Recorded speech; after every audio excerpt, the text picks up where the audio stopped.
but I wish it would rain. Good morning, y'all. What's up? Hey, I know I'm not walking. I thought I'd take the day off and just have a conversation. And, wait a minute. Let's do this. Come on in, y'all. What's good? What's good? What's good? Okay. What's good?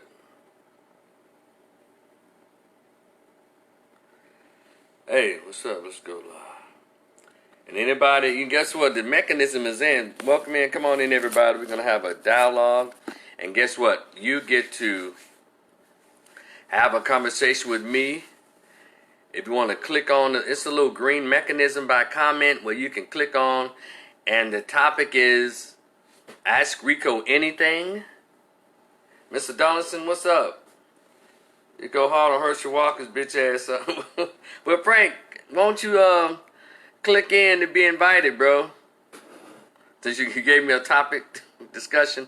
Maybe you need to put that in the form of a question, Frank X. Come on in, everybody. I'm talking about, the topics today. As y'all can see, I'm just back to my old perch here. The topic today is you can ask me anything. You can come on the camera and we can have this conversation. On the clock. Okay. What's up, David? Mary Max, what's up? And what else? I'm talking about the NBA, I guess, what do you call it, damn thing? Hold on, what do I call it? Oh, the boycott over the shooting. And I have, and I'm just getting more and more annoyed by Jacob Blake's mother and her speech and her talking. I'm becoming annoyed by her. I listened to her whole speech and I'm just over it. I'm sick of her. I'm sick of these black moms and these black girlfriends coming out. We're praying for you and praying for the world. We're praying to heal our country. We're praying, stay on the topic. These dudes tried to murder your son and you're talking about healing the goddamn world. Where's his daddy? Oh yeah, his daddy who actually loved him is grieving by his side while the mom is out trying to get all the gloating and shit.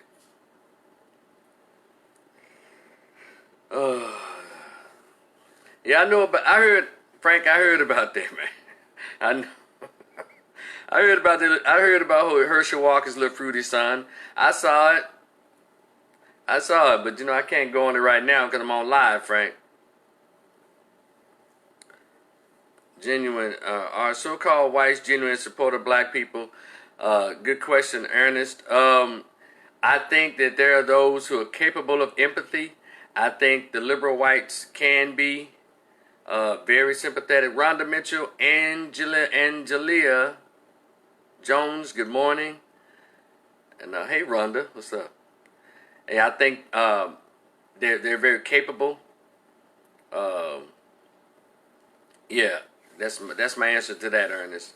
I think white people are very capable of showing empathy, or sympathy, if you will, for what's going on. But I'm more appreciative when we show each other support, because other people, it's easily to do that for anybody else.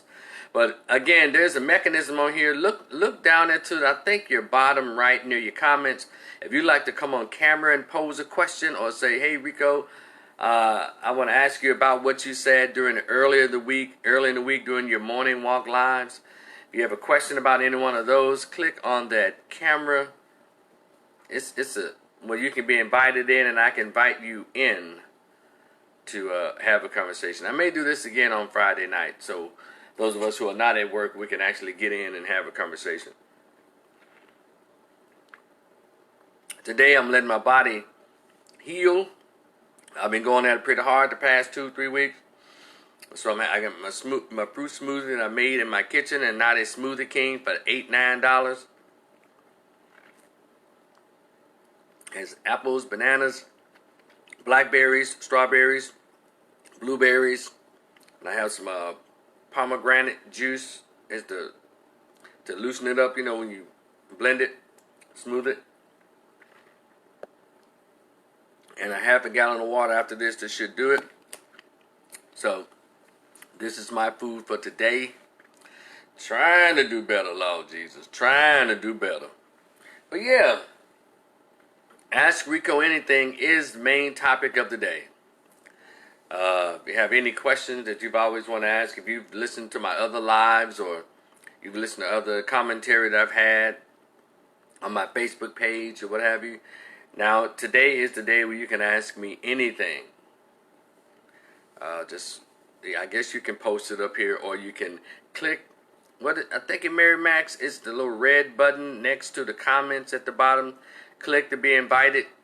Or if you'd like for me to invite you in, I guess I can do that. But I think you'll have to ask to be invited. Happy birthday, Aries Walls. What's up, little cuzzo? I'm going to have to get by the house again, man. It's been too long.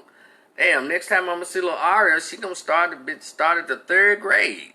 So I need to catch her before prom at least. Damn. So happy birthday, young cuzzo. And, well, as y'all start formulating your questions, because this is Ask Rico Anything, that's the main topic, but I also have a couple of topics that I want to go over, as well as other things. And Frank, if you're still here, I will entertain that question that you threw up, okay, about Herschel Walker's Herschel Walker's son is as fruity as this damn smoothie. That is the gayest biracial light-skinned dude. Whew, just gay, just gay. As my little cousin Aries would say, gay. Just a gay-ass little dude. Just gay for nothing. He made gay people say, damn, he gay. That's a gay. What's up, Chris Pete? Herschel Walker's little biracial son is literally a fruitcake. And the thing is, I can take what he says seriously if he wasn't such a clown. And and what is it about gay men? Even on Ricky Smiley's show, Gary with the T, these little feminine, fruity gay men sure have a lot of side eye, sure have a lot of ugliness to say about straight black men. You ever notice Gary with the T rarely has anything positive to say about straight black men? And then now here's Herschel Walker's little fruity ass. I'm talking about banana peel fruity. Pear, shaving off a pear fruity. Just gay. My God, he's gay. You can see that dude in a prison saying, oh my God, I can't believe I'm actually here. Oh my God. You can see him just being happy going to jail. I'm saying, how the hell you ever... I understand you got gay sons, but how the hell you that gay? Are there levels of gay? I think there are. You have the dignified, respectable gay guys. You don't know they're gay. They can look like Denzel, but they take it up the shaft after 5 o'clock.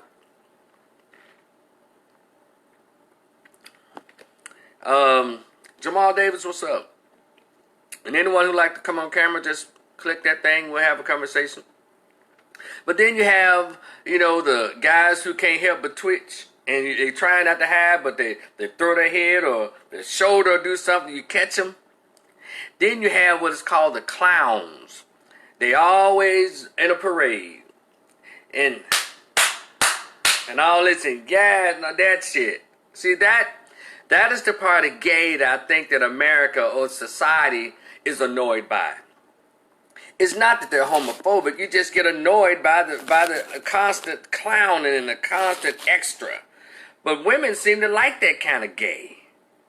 Because every time I look around, some big chick or some black or women, period, but particularly black females, love to be around those kind of gay dudes. And so they feel very comfortable in saying a bunch of shitty things about heterosexual black men because so many women are always downing African American men, straight black men. And so Herschel Walker's little gay son, just like he can be literally served through a straw. Just gay. Just gay for nothing. God damn, like he took a class on how to be gay and he got an A+ in the goddamn class. Just gay. I know y'all like, God damn, Rico, but really, this is the gayest little biracial dude I've ever seen in my life. And I said, well, damn, his dad is Herschel Walker. I know, Herschel, what did you do in your past life to deserve this shit? I know that's insensitive because some of y'all might got gay sons, and you know. But I hope they're dignified gay sons. You know, carry yourself with class. That's not required. Why are you defined by your sexuality like that? Just be gay, and be a dude.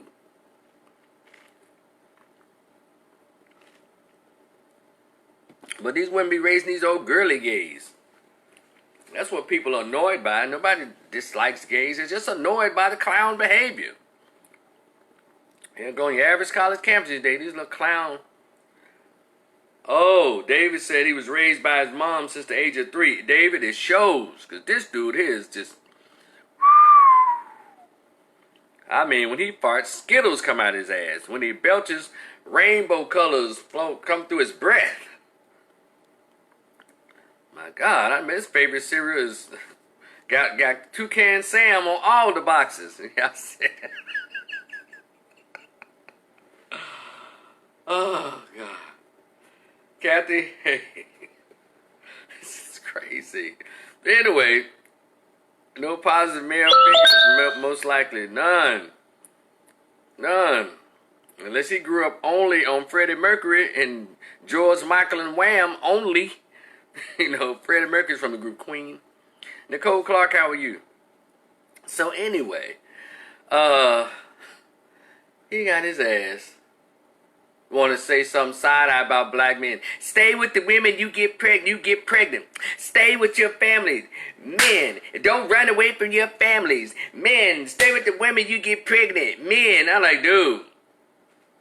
Get out of here. What do you know about black men behavior? You're not even black and you're not even a man. You're a girl and you're biracial. But everybody's always like to get in black folks' business to talk about black men. And that's why I draw the line. He is completely out of line. He may be telling the truth about a couple of things. But the rest of it is a bunch of stereotypes about black men. Because it's funny how these gay men... how these gay dudes never talk about the accountability of the women. Because that's the kind of dude that you almost want to hit him across the head with a lamp. Because he will not shut the fuck up. Mary Mack said his dad left him. Herschel Walker was abusive. He talks about that. That's what his problem is. He hates his daddy. Just like a daughter who's mad at her daddy. So now all black men got to pay for her daddy's behavior, and he's the little sissy. Now all black men who look like Herschel Walker have to suffer or be punished. But they're still in pictures together. I see them in pictures recently together and stuff, but... DeAndre Wynn, what's up? You ate? So yeah, I need you to talk about other stuff. Why don't you be a good advocate for the gay community, Herschel Walker's son? Christian, whatever the hell your name is. Why don't you be a good advocate for a bunch of gay young men who are afraid to come out? You could be an advocate for gay young people who are around his age, 16 to 20 years old, who haven't really grown into accepting who they are. Maybe you could be an ambassador to that and keep your mouth out what's going on in heterosexual black relationships. Because it's funny, it's always interesting how men are the ones who are being attacked when the men aren't the ones who get pregnant. And we don't want to tell the truth about a lot of these girls that get pregnant and women get pregnant, getting pregnant by dudes they just met. They're not getting pregnant and left by husbands or dudes they've been living with 3 to 5 years in an apartment or a house. They get knocked down by dudes they met at the park this past Sunday. He was on a motorcycle. She got on there with her booty shorts. He did that boom, boom, boom, boom, so she can shake her booty cheeks. That's who these chicks are getting pregnant by. How come we never throw that into the conversation?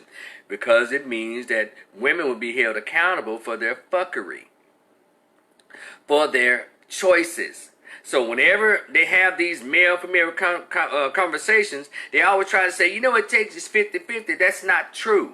Because the onus of the major choosing is on the woman. And how come you women over 35 don't teach this truth to younger women?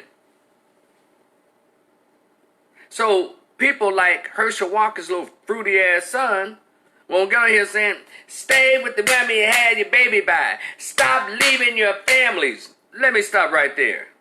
First of all, again, that's not a family. A family is a husband and a wife and a household who come together and they're dating, and then she becomes a fiance, and then they get married and they plan a family together.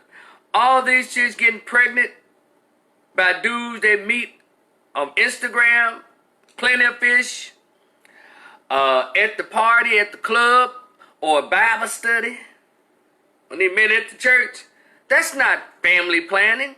That's lust gone awry. So I need us to stop saying, and you black women with good sense, stop saying that these black men need to quit leaving their families. You're not a family. You were his knockdown.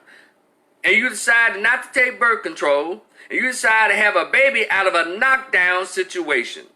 So if we have to discontinue perpetuating this lie that black men are leaving families. No, if a husband leaves a family, it's called a divorce. Legal. Don't want to accept you as just a baby mama, huh? So you got little sissy ass dudes like Herschel Walker's son thinking he can say something about or against heterosexual black male behavior. You need to get your sexuality together, you little fruity cake.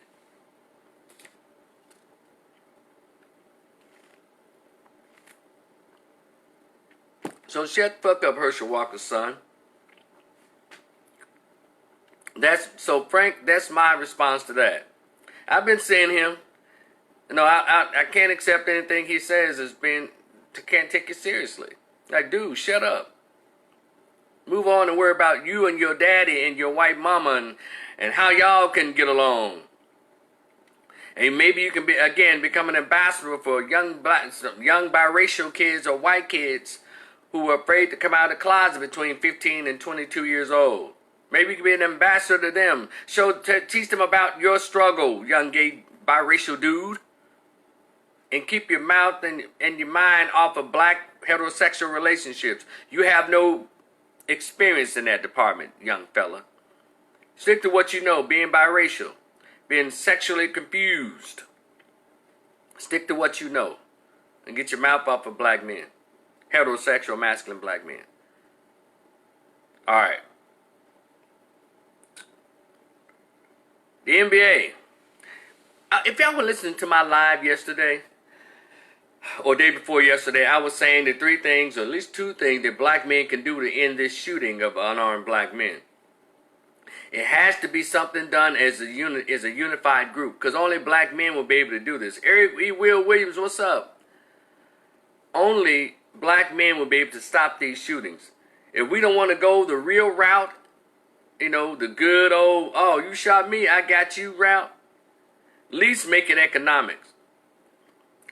I said, what black men need to do is withdraw all of their kids from these white colleges and send them to HBCUs, number 1. That was number 2. But number 1, black men stand before the world. Black Greek men. 100 black men of America.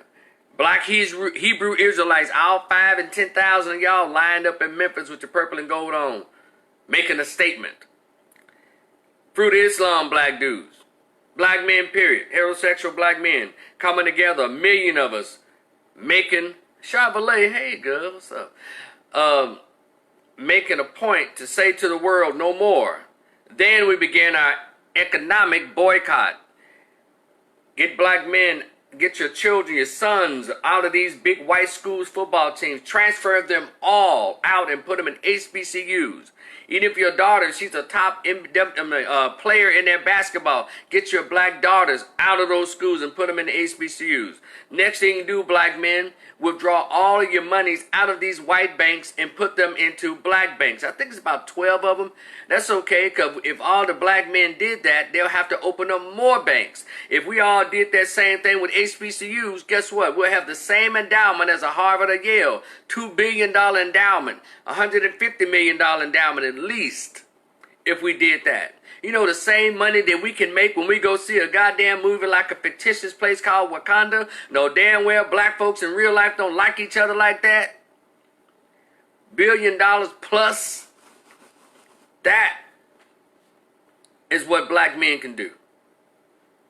And also, and more importantly, you add these professional entertaining black men, NBA, NFL.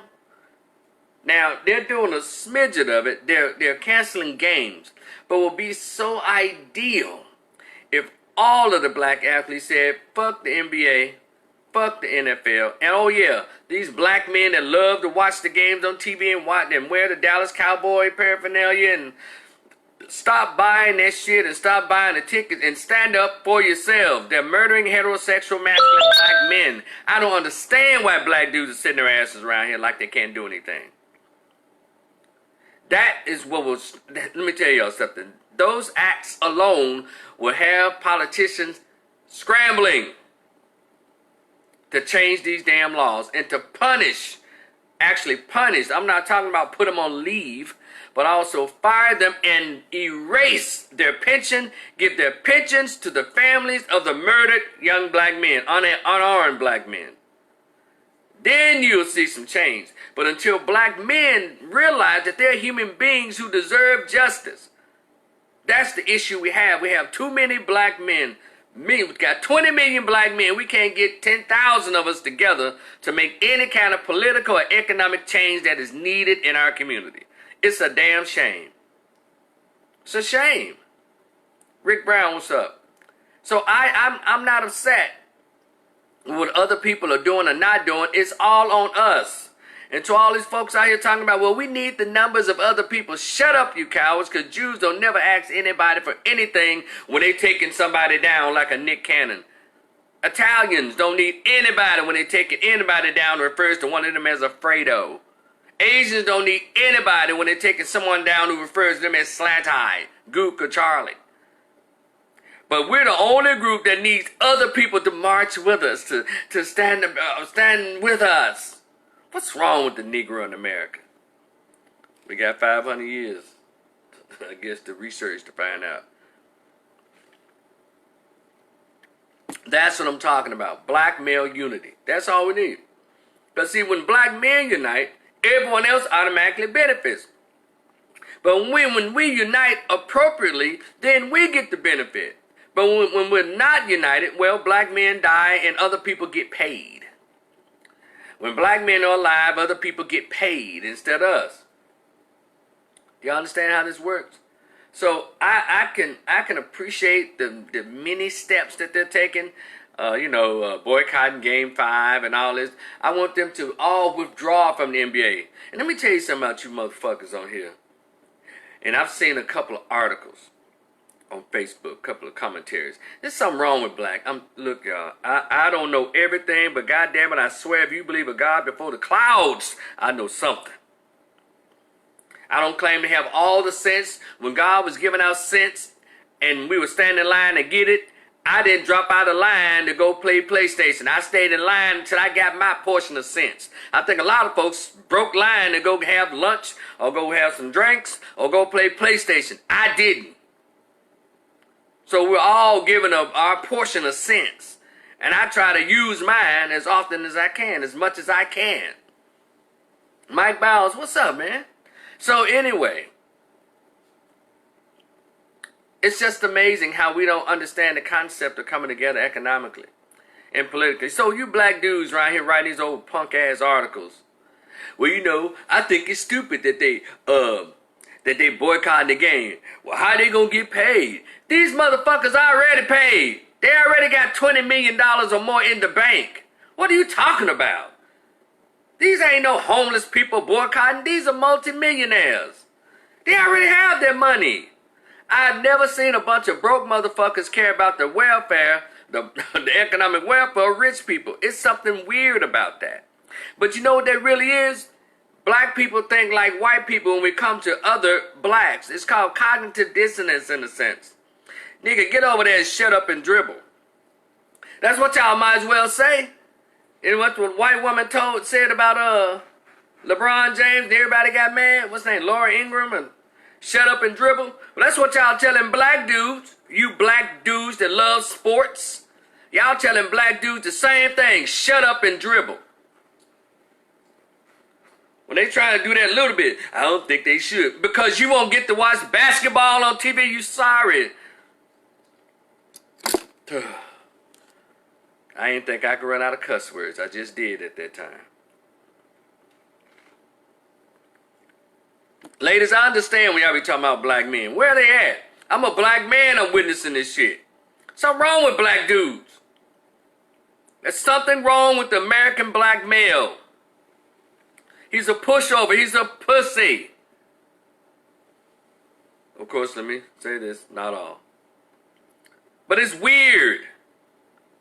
Black men get shot by police. Niggas sitting around debating.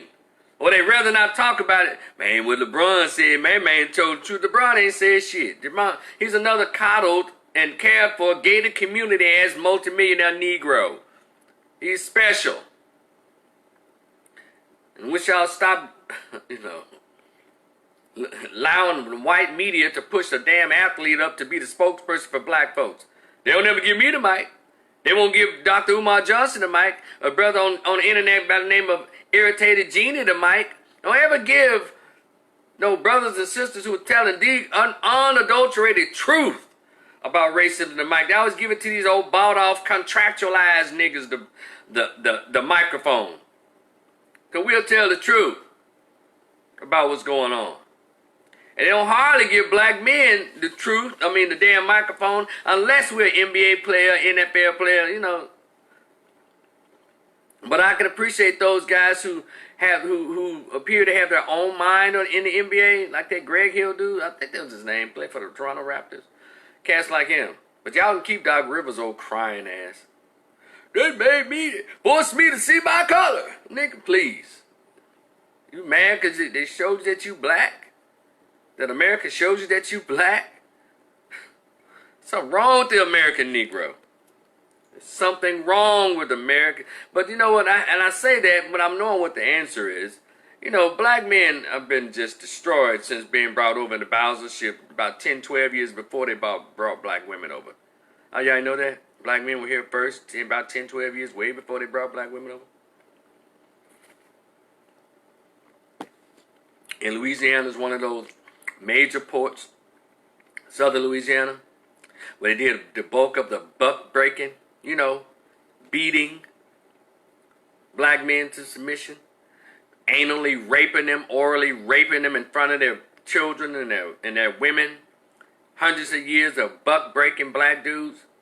They may not be doing it physically now, but psychologically, black men, for the most part, are buck broken.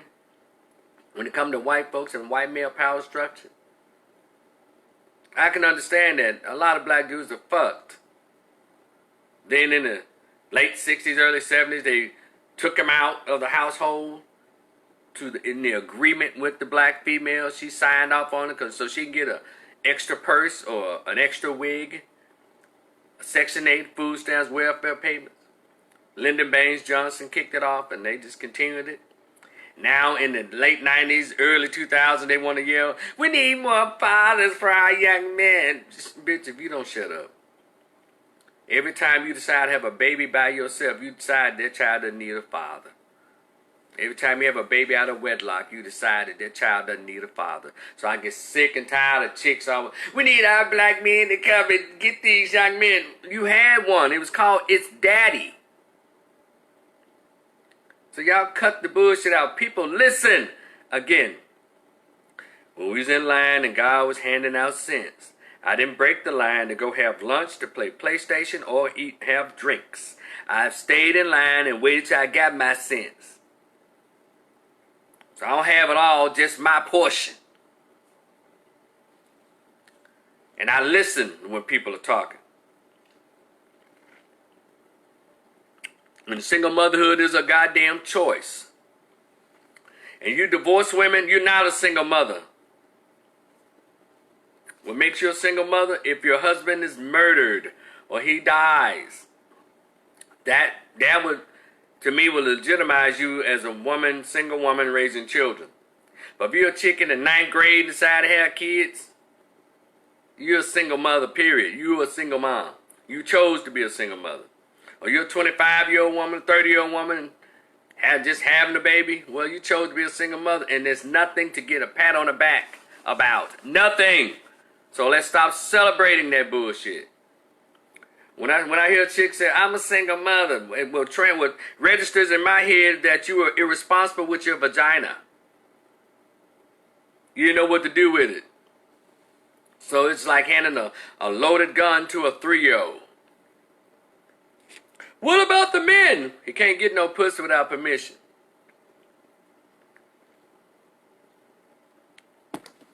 What about him? I hope you fathers are teaching your daughters this same truth. Come to me crying, talking about, well, we together, we decided not to get married. T.I.'s daughter. She volunteered to be a single mother. She's a celebrity. Young woman, influencing other young girls. She got a whole man who talked about marriage with her, and she chooses not to get married with him, but to be a baby mama. These are the people that white liberals and television industry decide to put before our young girls. People who make these dumbass, irresponsible, childish choices. They'd rather put Cardi B out there in front of our girls instead of Dr. Cynthia McKinney. Women of integrity and dignity. They put some damn Megan the Stupid in front of our girls. And it'll help because a lot of grown people pushing our girls towards these whores. But anyway.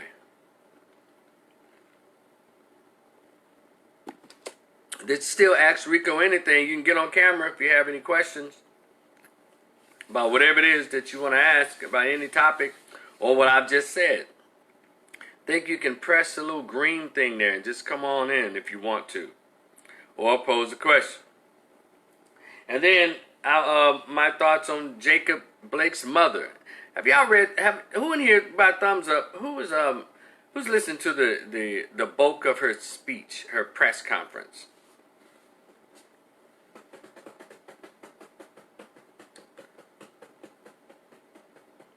I'll wait and see who's listened.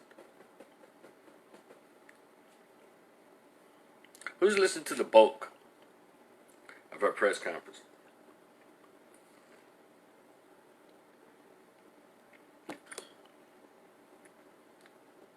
Has anybody heard of a press conference? It's all on Instagram, all across Facebook. I think you can Google it.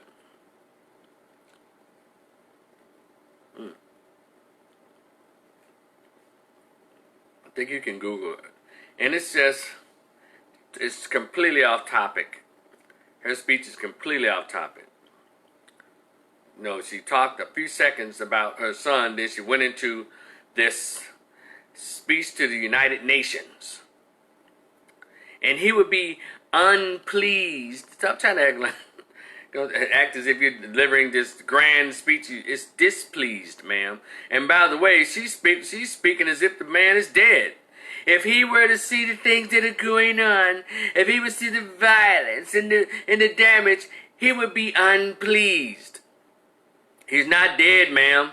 Do you see how she's already trying to cash in? Because like I said, they're used to getting paid off the death of black men.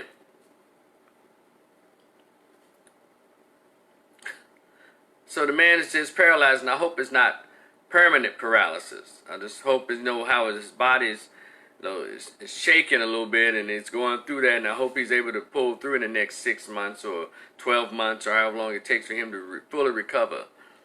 Cause it was pretty bad, and I don't care what preceded that. There is no excuse for that. And more stuff is coming out that there was a tussle and all of this and all of that, but still, how you gonna grab somebody's t-shirt and he's just trying to get in the car with his kids and you gonna unload your gun into his body like that? Some people say 7 shots, then reports of 8 shots, but still, one too many. It was enough of them out there to just tackle him, tase him, and tackle him. I don't know why. We won't know why. Well, hell, I guess we'll never really know why, because it's reported that they didn't have on any body cameras. Maybe they did, maybe we just don't know yet. They try to, ease things out. And so, but I'm just tired of mom speaking. I'm sick of her. I'm ready for the father to do more speaking. Because it's the case, well, if the media, it's funny that the media won't find him and put a microphone in his face, but they always looking for her. She's sitting next to Ben Crump. Nothing against Ben Crump. It's a shame that only he and Lee Mayer seem to be the only 2 lawyers, all the black lawyers we have in this country, ones who take on these high-profile cases. I'm tired of mom talking, because she just, that I forgive them.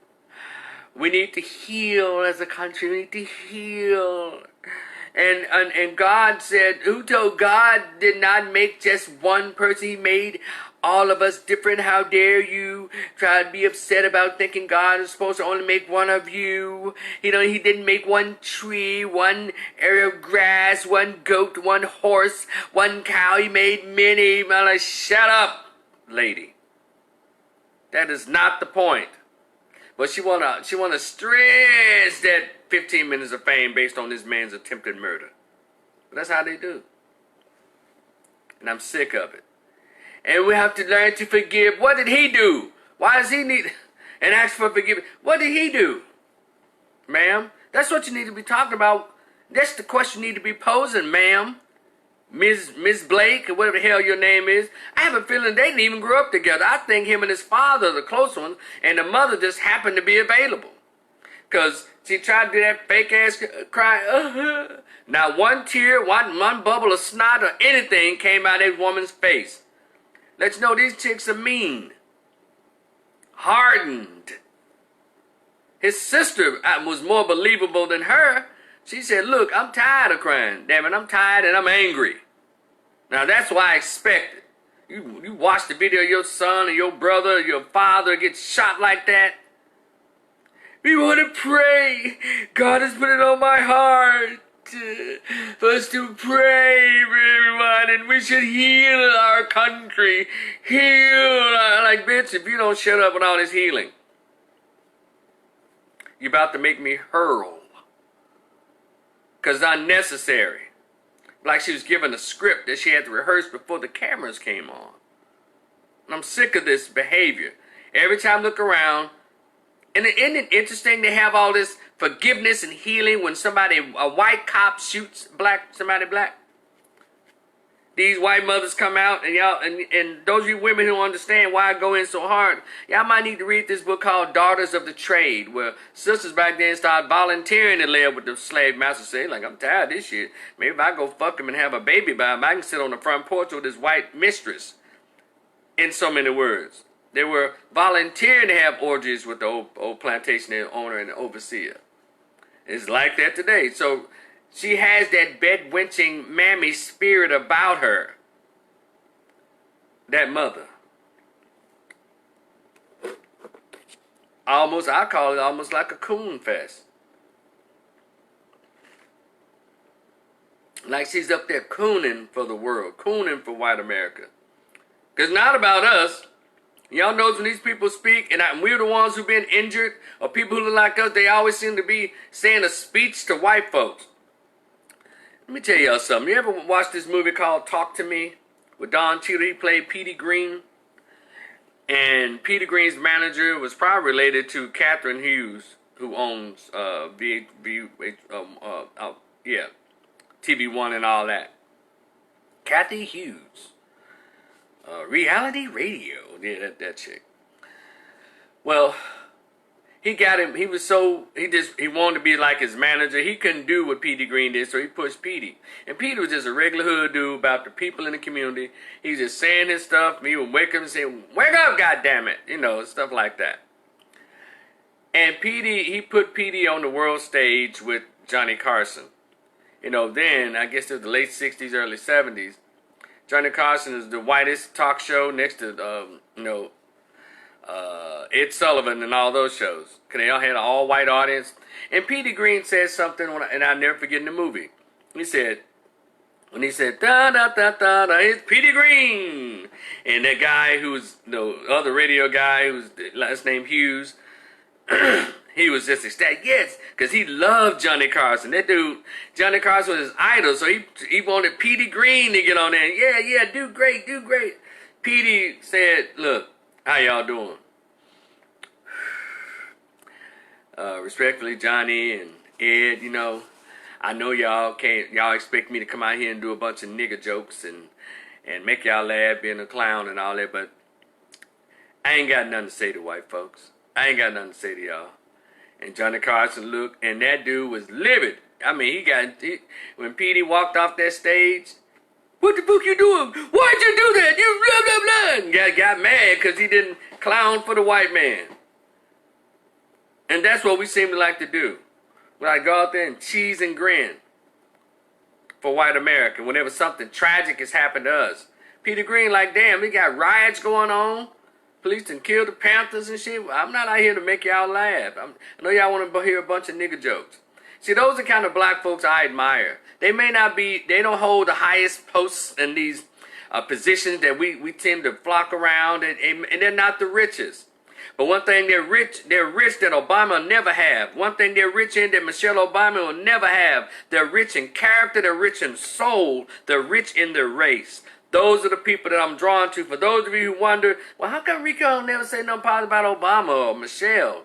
Because they're not of us.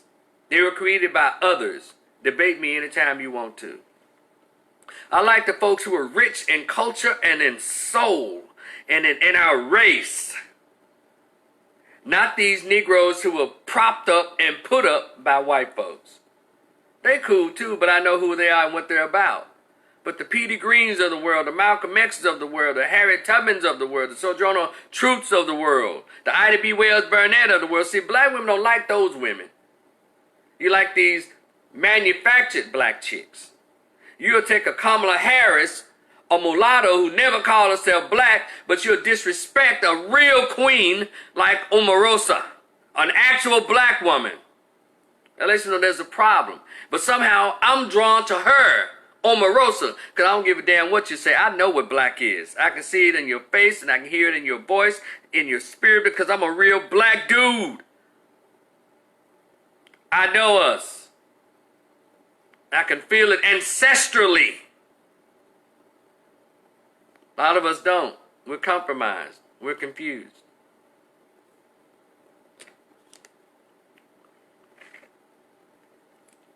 So you got to be out your mind. You don't call Bill Clinton the first black president. Got to be out your mind. You call a dude with a white mama a black president. But a black dude make a speech in the Republican Party, he's a coon. Y'all see how weird that shit is? An actual looking black dude. And every time you go to your Democratic Party, you ask for a black candidate and they give you a mulatto. Y'all kidding me? See, when God was giving out sense, I stayed in line to get all my sense that he's going to give me, or she was going to give me. Other folks obviously snuck out of line to go get lunch. They'll get some drinks or go play PlayStation. I didn't.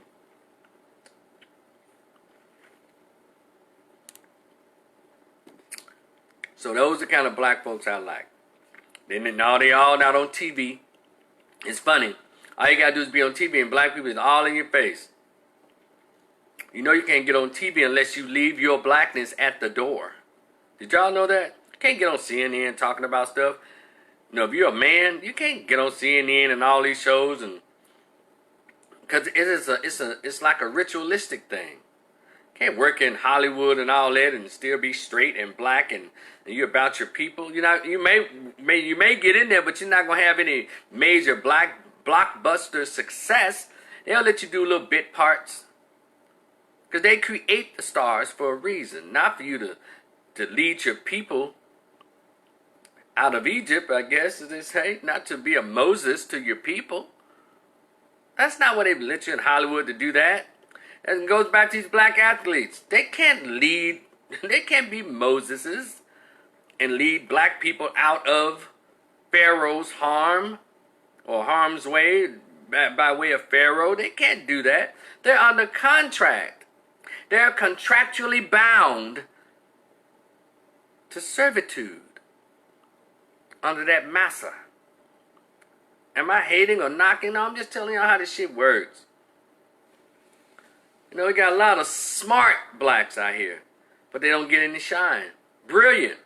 They're in the streets, in the neighborhood, trying to do better, but they can't. Because the people don't see them as valuable. You don't see people like that valuable when they're dead. You get to walk on them when they name a street after them. If they're not fully produced by white folks, we don't seem to accept them. Nick Cannon learned the hard way. He had to learn. They had to remind him, "We produced you, Nick Cannon. You can't speak and become a Moses for black people." And so they're raping him with no Vaseline, and he's begging Master to let him back, to get back in. Hey, Pearl Walker said, an aspiring policeman. And can you? You have to, an aspiring policeman, you have to let me know what that is. Like you can get in there and try to be a cop, and once you get in there and realize you can't be a Moses to pull our people out. There's a lot of things with these systems. We have a lot of good, hard-working people in the community. You notice they're barely making it. Oh, aspiring policeman, the hospital reported 8 shots. Okay, gotcha. You're talking about the Jacob Blake situations. Okay. It's systems. You have to pretty much watch it. Watch what you say when you become part of these systems. And we can't look at athletes and entertainers to be the Moseses to help lead us out of this situation.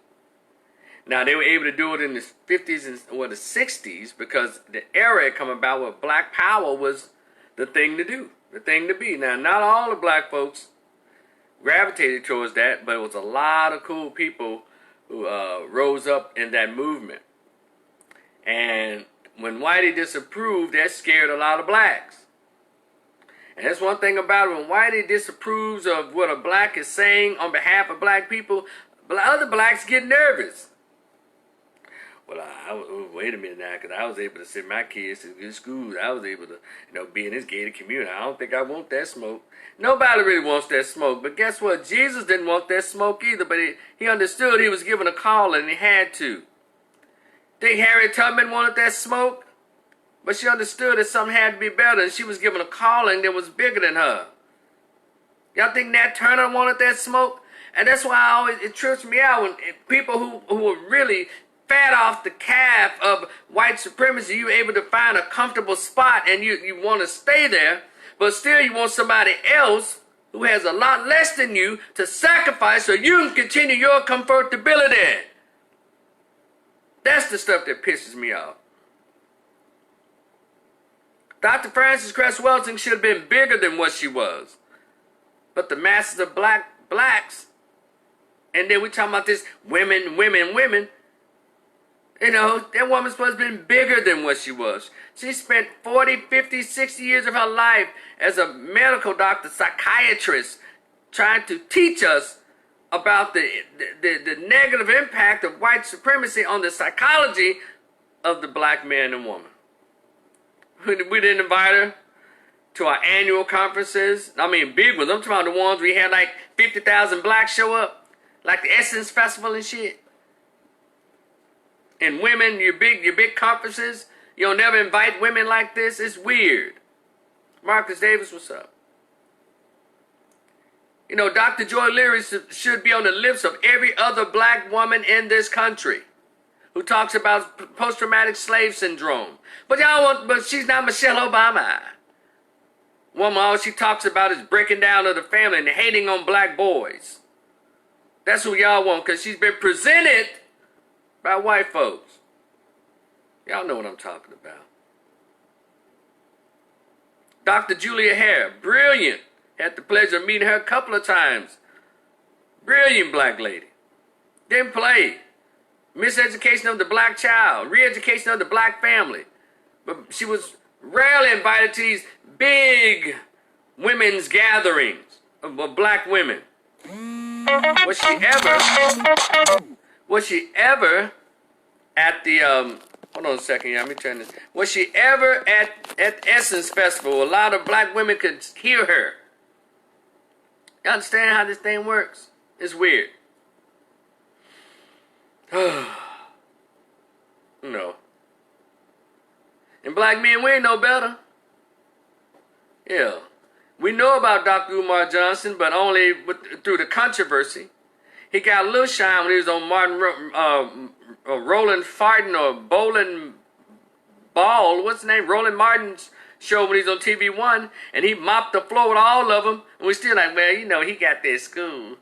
Well, how come? It's funny how you same black dudes, y'all will give money to a Negro preacher every Sunday, but you won't, and then you'll say, well, I'm going to give him the money, but what he does with it, he going to have to deal with that between him and God.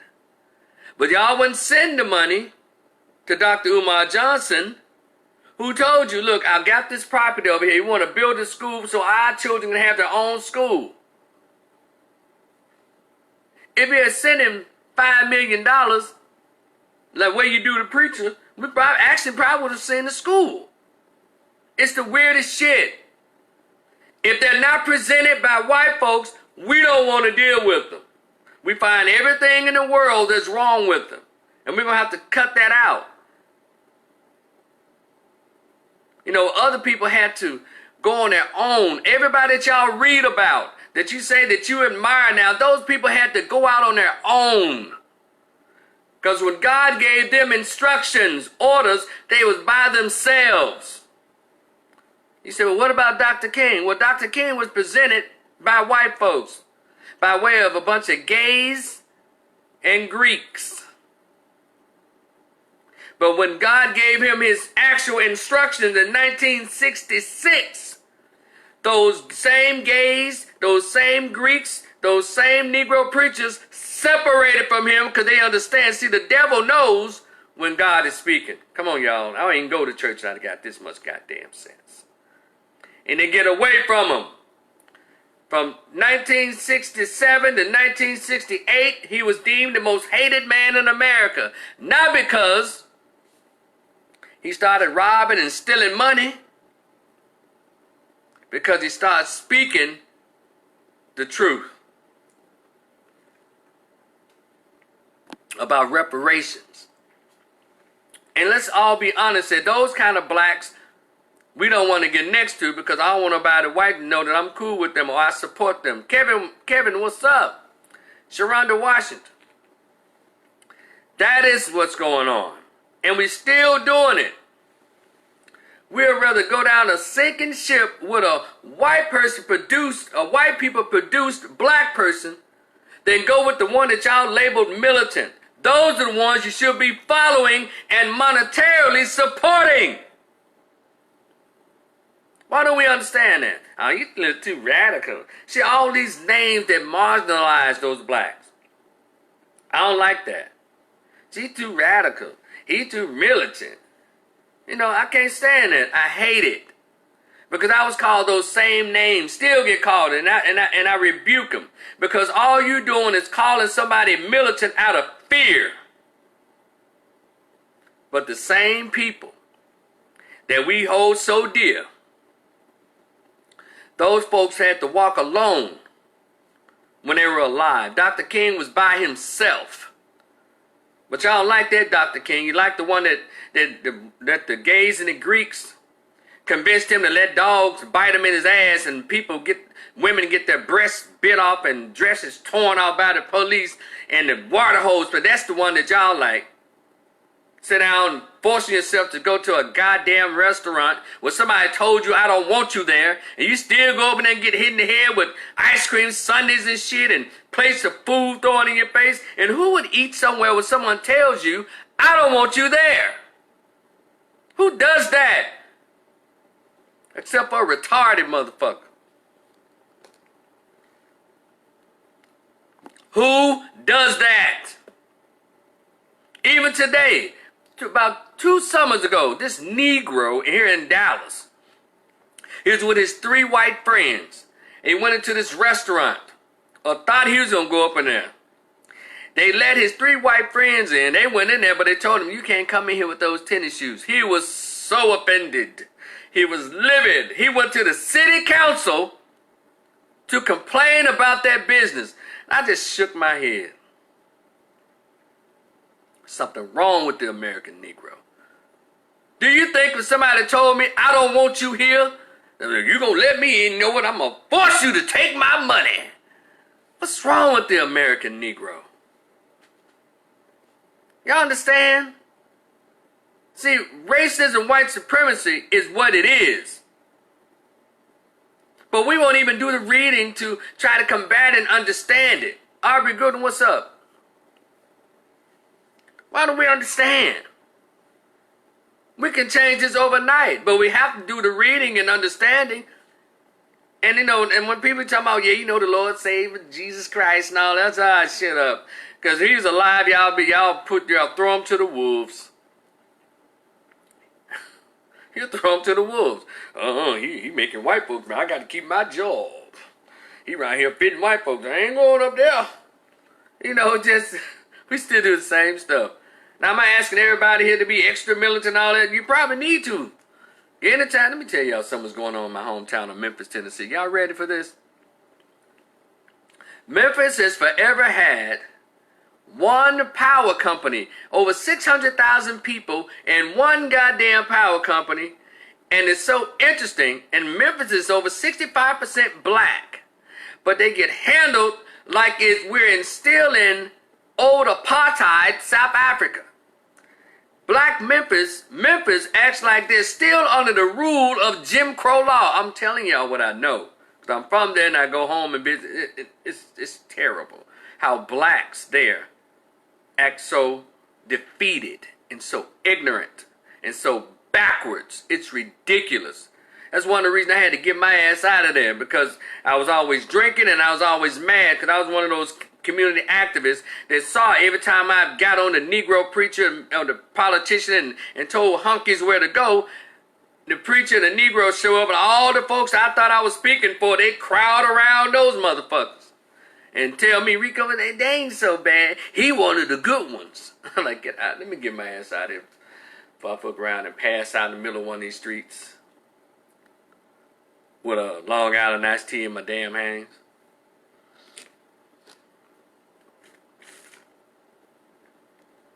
Dallas is not heaven, but goddamn it sure as hell is not Memphis. Has the potential to be a great city, but the mind. Carter G. Woodson said in his book, Miseducation of the Negro, you control a man's thinking, the rest of it is not a problem. Arms, legs, and everything else will just follow. That's why I'm always talking about the scholars who wrote the information. I'm not talking about no goddamn Bible. I'm talking about what the scholars wrote. You got enough Bible in you. Look at your neighborhoods. Look at your kids. Got all that damn Bible. All this teenage pregnancy, damn sons and gangs and shit, tattoos everywhere, pants sagging and shit. All this Bible. Maybe y'all need to try some Miseducation of the Negro. Maybe you need to try some Dr. Amos Wilson's, black on black violence. Maybe you try some Dr. Francis Cress Welsing's the ISIS papers. How about Dr. Naeem Akbar's Visions for Black Men, or Dr. Jawanza Kunjufu's Countering the Conspiracy to Destroy Black Boys, or Michael Porter's Kill Them Before They Grow, or Dr. Ivan Van Sertima's They Came Before Columbus. Why It's amazing. Hold on, Ryan Hayes. What's up, brother? I'll get you a question in a minute. He's asking me what do I think about that is Matthews. Hold on a minute. I want to finish this. It's called Memphis Light, Gas, and Water, MLGNW. I'm going to get back to that story. 65% black. And that, so you know you have one of anything and no competition. It's called a monopoly. Almost like a dictatorship. And finally, within the last 2 or 3 years, shout out to Pearl, Eva Walker, and others, just in a small group that's finally challenging that behavior at MLGNW via Tennessee Valley Authority. The power, that's the company that gives MLGNW is energy and power. You know, in Dallas, we got like 6 or 7 damn choices for power companies. So the utilities are going to be a little lower because everybody has a choice. If this one's charging you, we'll say, forget you, we'll go to this one. Well, forget you, we'll go to this one. It's called competition. And Memphis has been operating with that one damn power company of over 600,000 people, one damn power company. And the leaders there, city councilmen, state representatives, all those people, black and white, have sat around and they obviously accepted small envelopes under the table to keep that bullshit going. And then it's referred to as a non-profit, but it's the people's power station. We're all supposed to have some kind of vested interest in that power company. That lie. But black folks there, look, recently, in the last couple of days, 31,000 people's lights have been cut off. And you see some pictures, some images, you had at least 1,000 people stand in line trying to ask for help. Or 2,000 people, a long-ass line of people wrapped around the building. So how come those people wrapped around the building don't just form a coalition and get an attorney and sue the goddamn city, federally and statewide, and get the stuff changed so you can have at least 2 other power companies brought in to serve as competition? I know what I'm saying is easier said than done, but I'm just looking at it, something's wrong. You got over 600,000 people there, but you know what, how black folks tend to do? We got 44 million Negroes in this country, but we got 44 million individuals. That's the problem. There's no black unity in a majority black city. They full of Jesus Christ and liquor stores. Yeah, I said it. Over about 4,000 or 5,000 goddamn churches in Memphis and violence every goddamn weekend. Sinning galore. So y'all come on with it. They're talking about Jesus is the answer. Yeah, right. I'm going to tell you what the answer is. Dr. Claude Anderson, Black Labor, White Wealth. Dr. Jawanza Kunjufu, Countering Conspiracy to Destroy Black Boys. John G. Jackson, Introduction to African Civilization. That's the goddamn answer. John Henry Clark. Any books by him? John Henry Clark. Brother Ashwa Kwesi's Study of Egyptology. And who we are and where we come from. That's the stuff, that's the reason. That is the answer. Hell. I'm trying to save souls, goddamn, you better save your reality and get to heaven here. You know how I know that people don't even believe in that heaven shit? Because they're trying to have nice things here while they're alive. But it's a great hustle. Well, things here ain't this perfect. When you die, you go be with the Lord and everything be all right. But you made 80 years old and you live through bullshit for nothing? Because you don't know what's going to happen. That's why people say, Rico, you're not worried about what's going to happen to you when you die? I don't know shit about anything beyond. All I know is what's going on right now. I'll worry about that when I die. There's one thing I know for sure, I am going to die. Just don't know when, where, and how. You know that. Like everybody else. Why are we in denial about that fact? Until somebody dies and comes back and tells me, because if I can't see it, taste it, smell it, touch it, God damn it, it ain't real.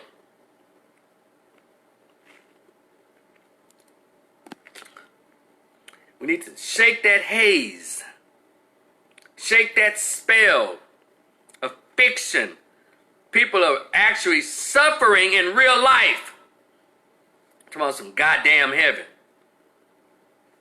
People are building beautiful communities, driving beautiful cars, living in nice homes, going on wonderful vacations. Because they understand subconsciously this is your heaven. We live under capitalism. Get you some money so goddamn you can live well. And eat right. Stop preaching that buy in the sky shit to people. While they're out here suffering and hurting. Hell. It gets on my damn nerves. These supposed to be the people with the good sense of telling folks this. They ain't nothing but pimping to the highest degree. Religion is like telling a prostitute, go out there and sell your punani, baby. Go through robbery and being beaten and raped and bring your money back to me. That's what religion is. The preacher's the pimp. Tell you go out there and work hard all week. Well, boss that you probably can't stand. Hours you can't hardly work because so many of them are not enough of them. Rent is probably late. Night bill you can't pay. But bring your money here because God sure gonna bless you. Y'all see how the two parallel each other? Prostitution and religion. Pimping and preaching, same damn thing. And you are the prostitute going out there selling your ass all week. And then you take the money to this pimp called Reverend Chicken Fingers. When are we going to mature from this shit? But every day you go and try to buy something nice and treat yourself to something. That's heaven. Whenever there's no crime in your neighborhood, you move to the suburbs so you won't be around crime. That's heaven. You go to the nice restaurants so you can get good, clean, tasty foods. That's heaven.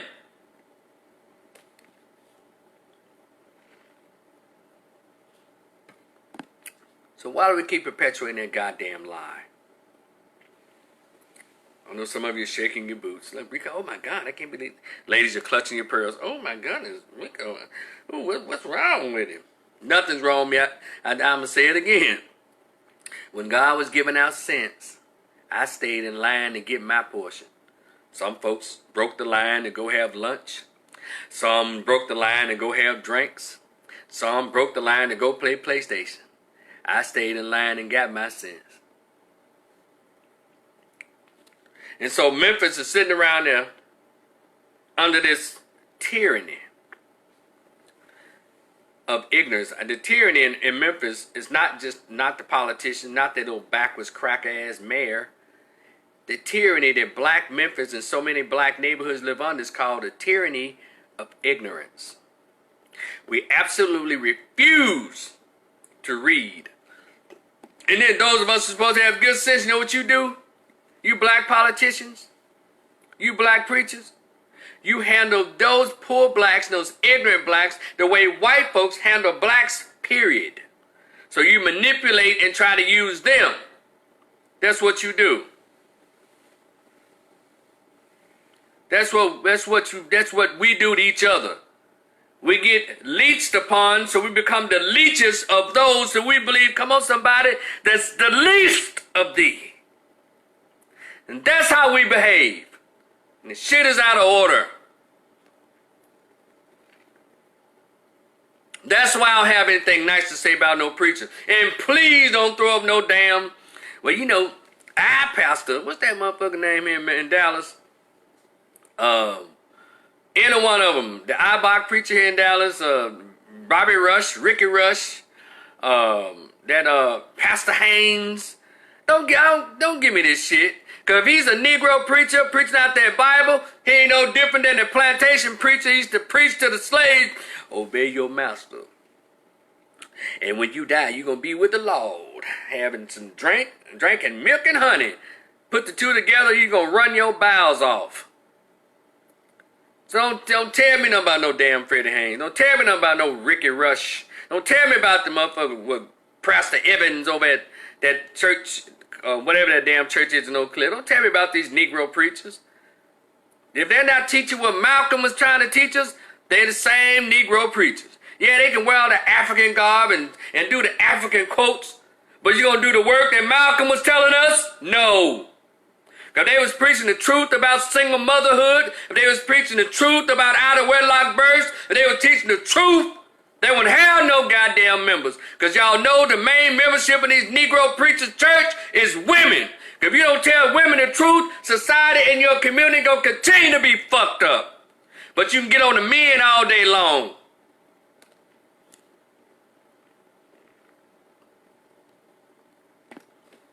men need to stand up and take their place. These men need to say, you know, ain't no women are 90% of the parishioners in the church, and they give 150% out their purses. Pimping to the high degree. I never met these guys, and so I never met them. But to me, a preacher is a preacher. If he's not preaching, get out and save your community. I'm talking about put your money in and teaching blackness. He's not teaching what Malcolm taught. He's not talking about what the Panthers did with the feeding programs and all of this stuff. If he's not talking about that, and I'm not talking about just the members of the church, but the whole community. How you got a church that's bigger than the damn neighborhood that it's sitting in? But around the neighborhood is little Iraq. They'll let you know it's full of shit. I can't knock the hustle. I'm trying not to sound like this, and maybe I can hustle the people and get my ass in the gated community. And then sprinkle a little something every once in a while to show y'all that I'm still black.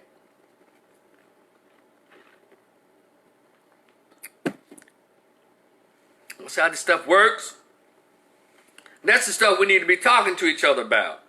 But we got all this extra conversation. Well, you know, people's situation has changed. You know, we're multicultural, we're diverse now. Okay, great. Oh, cool. All right, great. All right, okay. We know people, they have a choice of however they want to do. And yeah, you're right, blah, blah, blah, blah. But don't tell me about what's going on in the black neighborhood if you're not at least, and I'm not saying throw money at the situation. I'm saying throw books. Because it doesn't make any sense to have all these poor blacks. The pandemic got half of us fucked up around here.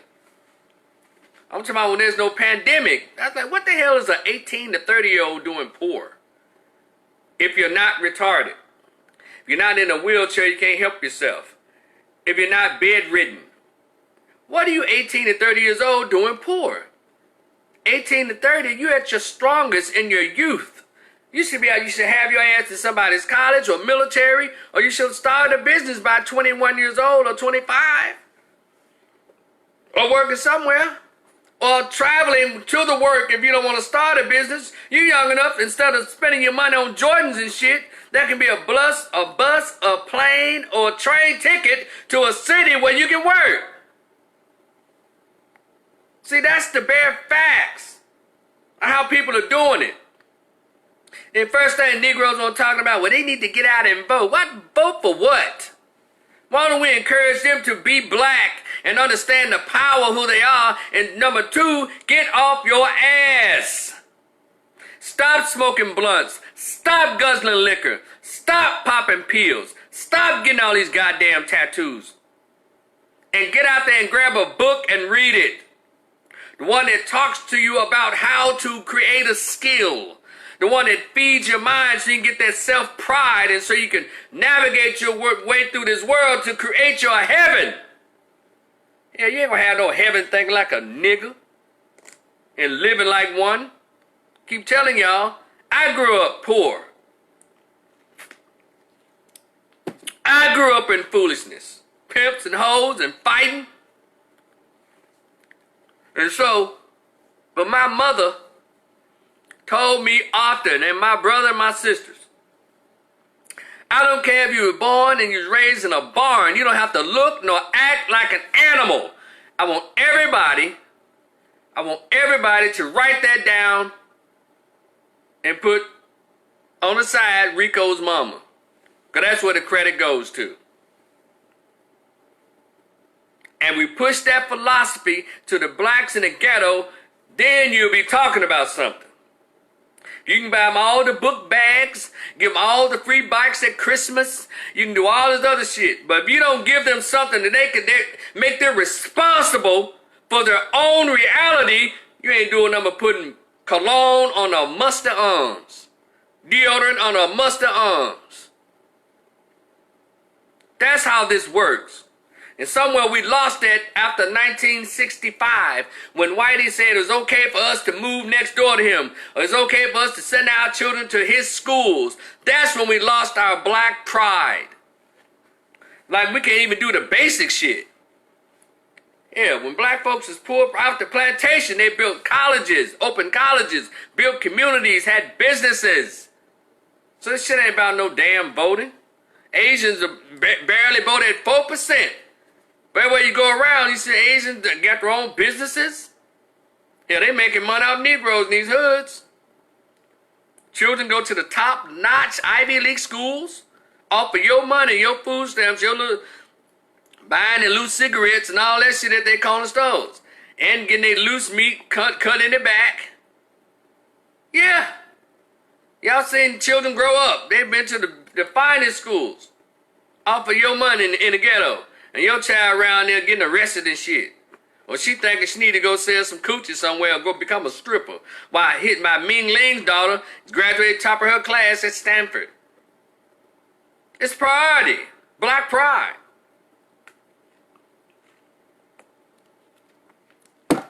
Make no damn sense. Now, this shit is simple. But I guess not when you hell bent on trying to be white. What you trying to be white is something that black people are already doing. 1865 to 1965, yeah, it was Jim Crow. They was hanging blacks. Now with all of that, we still had a black Harlem Renaissance. With all of that, still producing doctors, lawyers, business owners, people who created and invented things that we love to do the history on, and oh damn, a black man did, a black woman did that, a black man did, a black woman did that.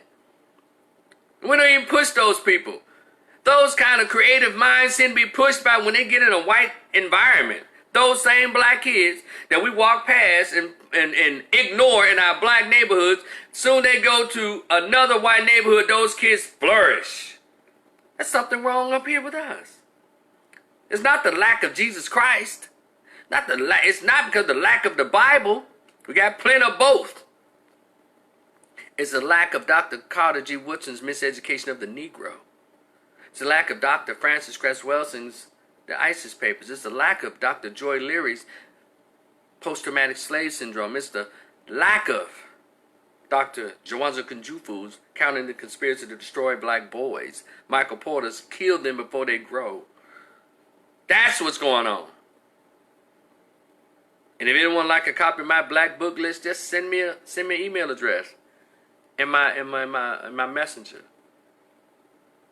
Shit is not rocket science. We go to these universities, black schools, white schools. Still, how can we figure out how can we help the poor among us? And then we've been sold this fake ass bill of goods. We know the Bible said it's always gonna be the poor among us, and so therefore it gives us a reason not to go out and help.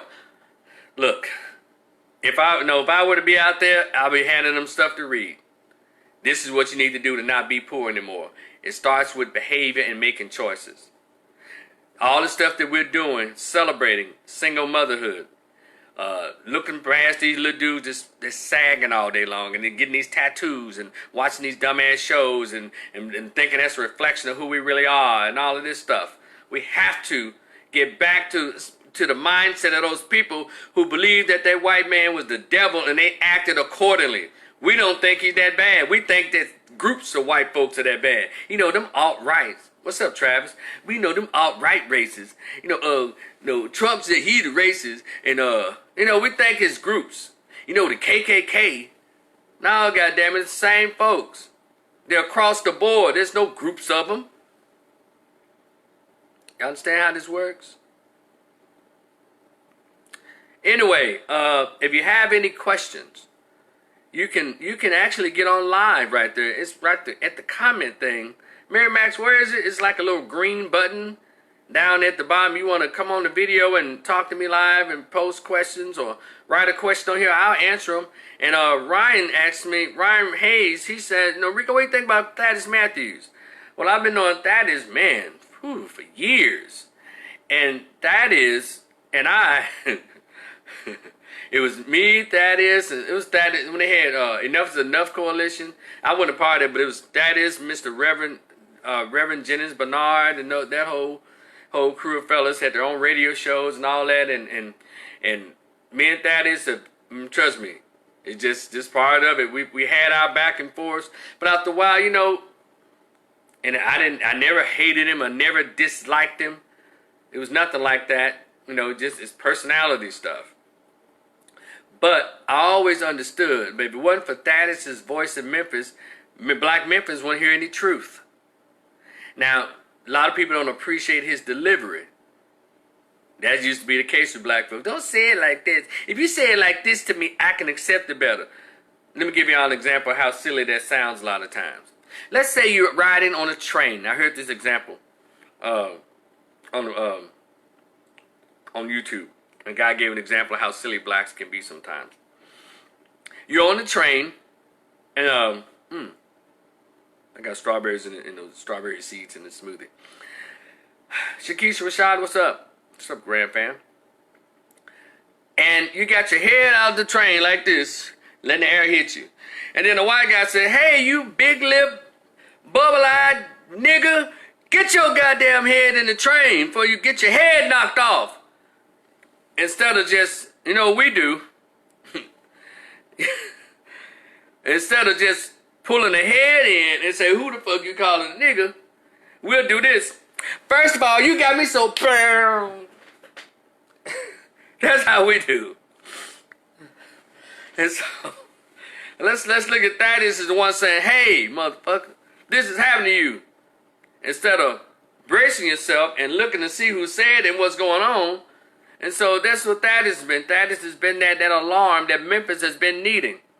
But Thaddeus is an older gentleman now. And you know how we cast the older people to the side. And so there are no young men and young women out there who are speaking like Thaddeus. Thaddeus actually does the research. He goes and get the records.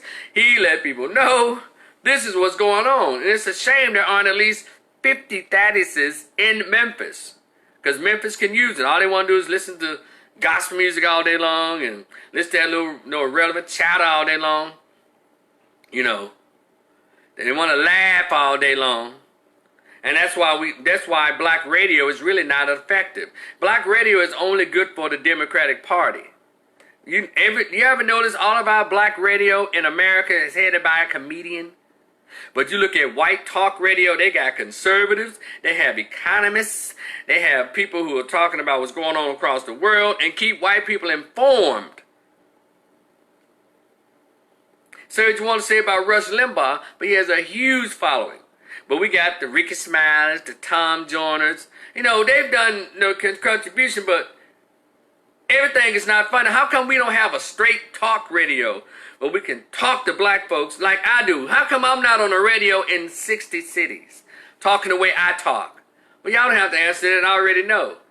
I haven't taken the oath. I haven't initiated anything.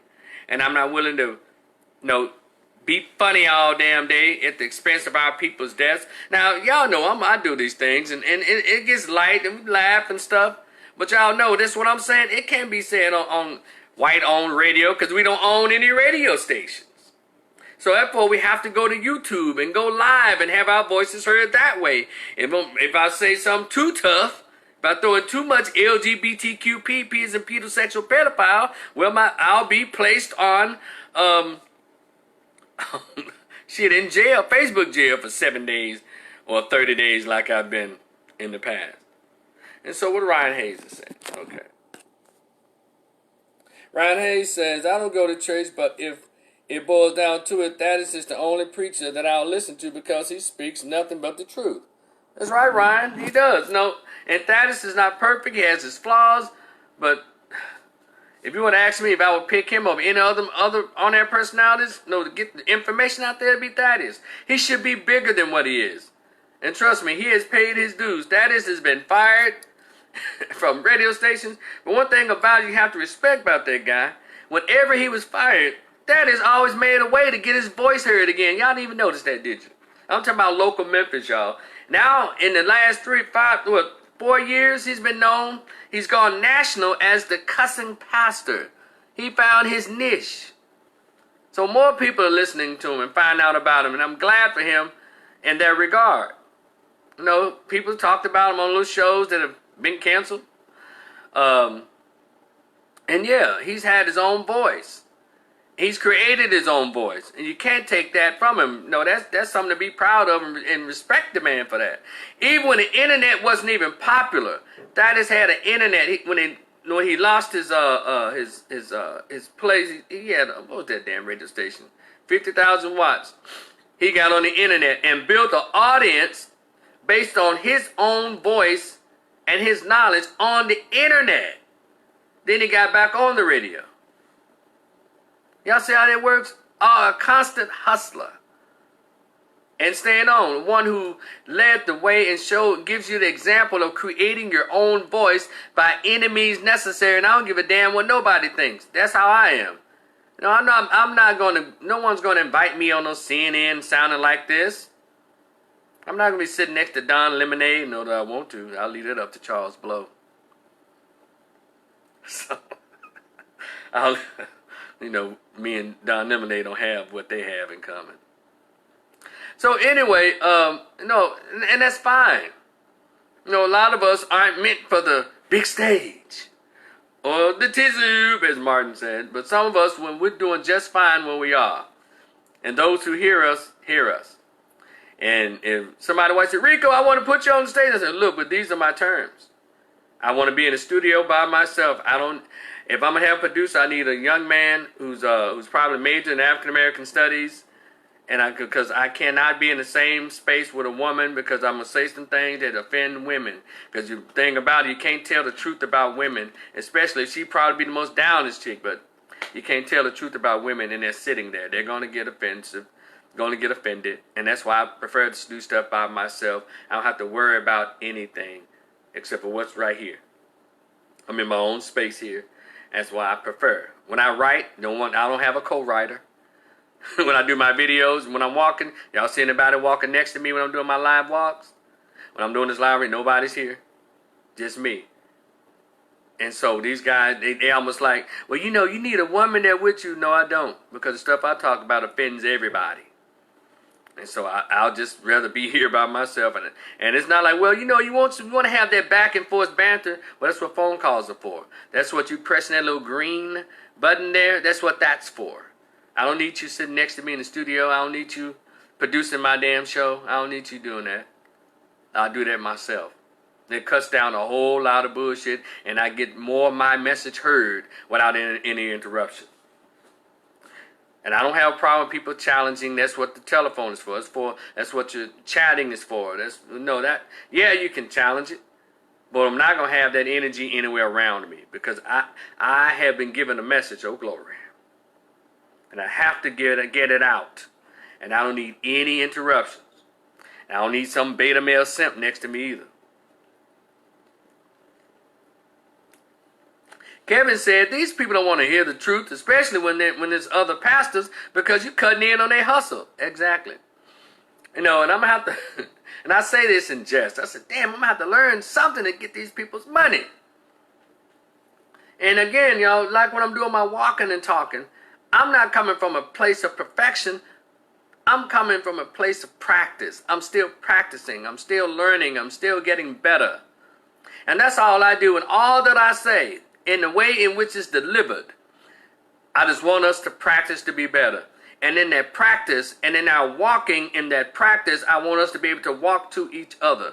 When all is said and done, everybody can say, Rico really wanted black people to be together, but he was trying to encourage them to drop all of the things that block our unity.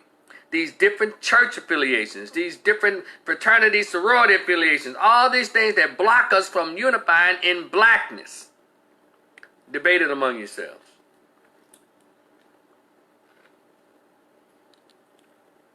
That's what I'm about. Period. Anyone who knows me in person knows I'm having fun, we're kicking it. But when it comes to our race, and y'all see how easily that flows off my tongue? Our race. Everything is not about race. Well, to me it is. Because I did the reading. I had a chance to meet some of the authors of some of the books I wrote. And it is. And I probably never, if my lottery ticket don't come in, I probably won't ever become a multimillionaire. As I get older, my patience and my tolerance is kind of waning. Do what you got to do to get them. I'm too old for that now. That's for young people 20 years old who navigate their way through corporate America and practice that duality. Now, when I worked the job up until the pandemic, I'm very professional at work, I think, and very easygoing. I'm a good co-worker. But after 5 o'clock, I'm over it. When I get off work, I'm over it. I go back. You know, I'm good. I think I view the world in a very chocolate lens, and it's okay. I see other people. I've gone in environments. When you live in Dallas, hell, you can't help but be in an environment with other people. I've had fun with other people of other races. I don't have those kind of problems, contrary to what anyone want to believe. He don't like white people. He don't like it. You don't know what fuck I like. I'm just telling what black people should be doing. And that's a lot of work we should be doing. And weekend partying and reveling, it don't matter who you with.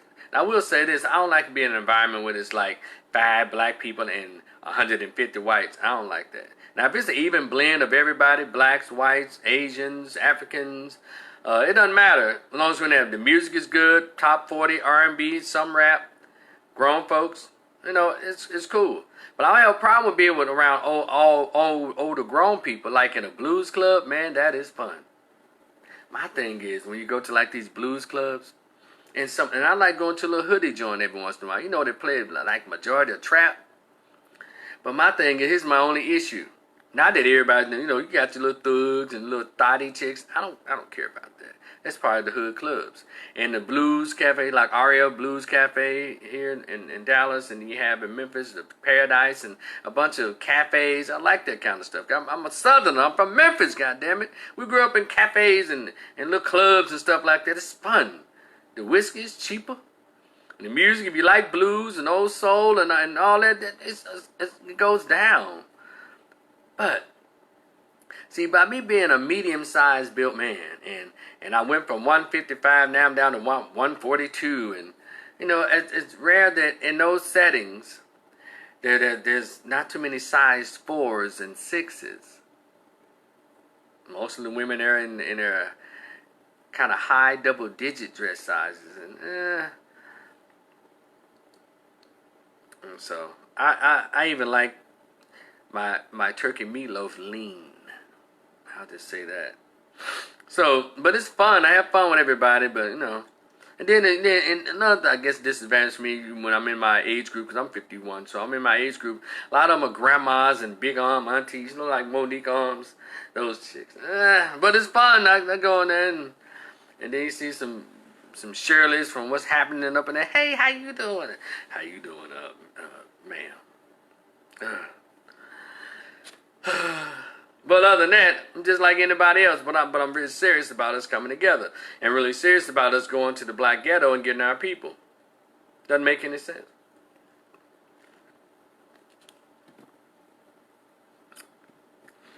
Kevin Matthews said, "Tell me what you think would happen if a pastor told you how he really felt about heaven and hell. They tell us the truth about Blue-Eyed Jesus. Their religion was made to control the slave in slavery. What would I think? Well, if he told me that, it would be in the strictest of confidence. He wouldn't dare tell me in the front of a whole congregation." So, you know, these people ain't playing. They're trying to get that money, man.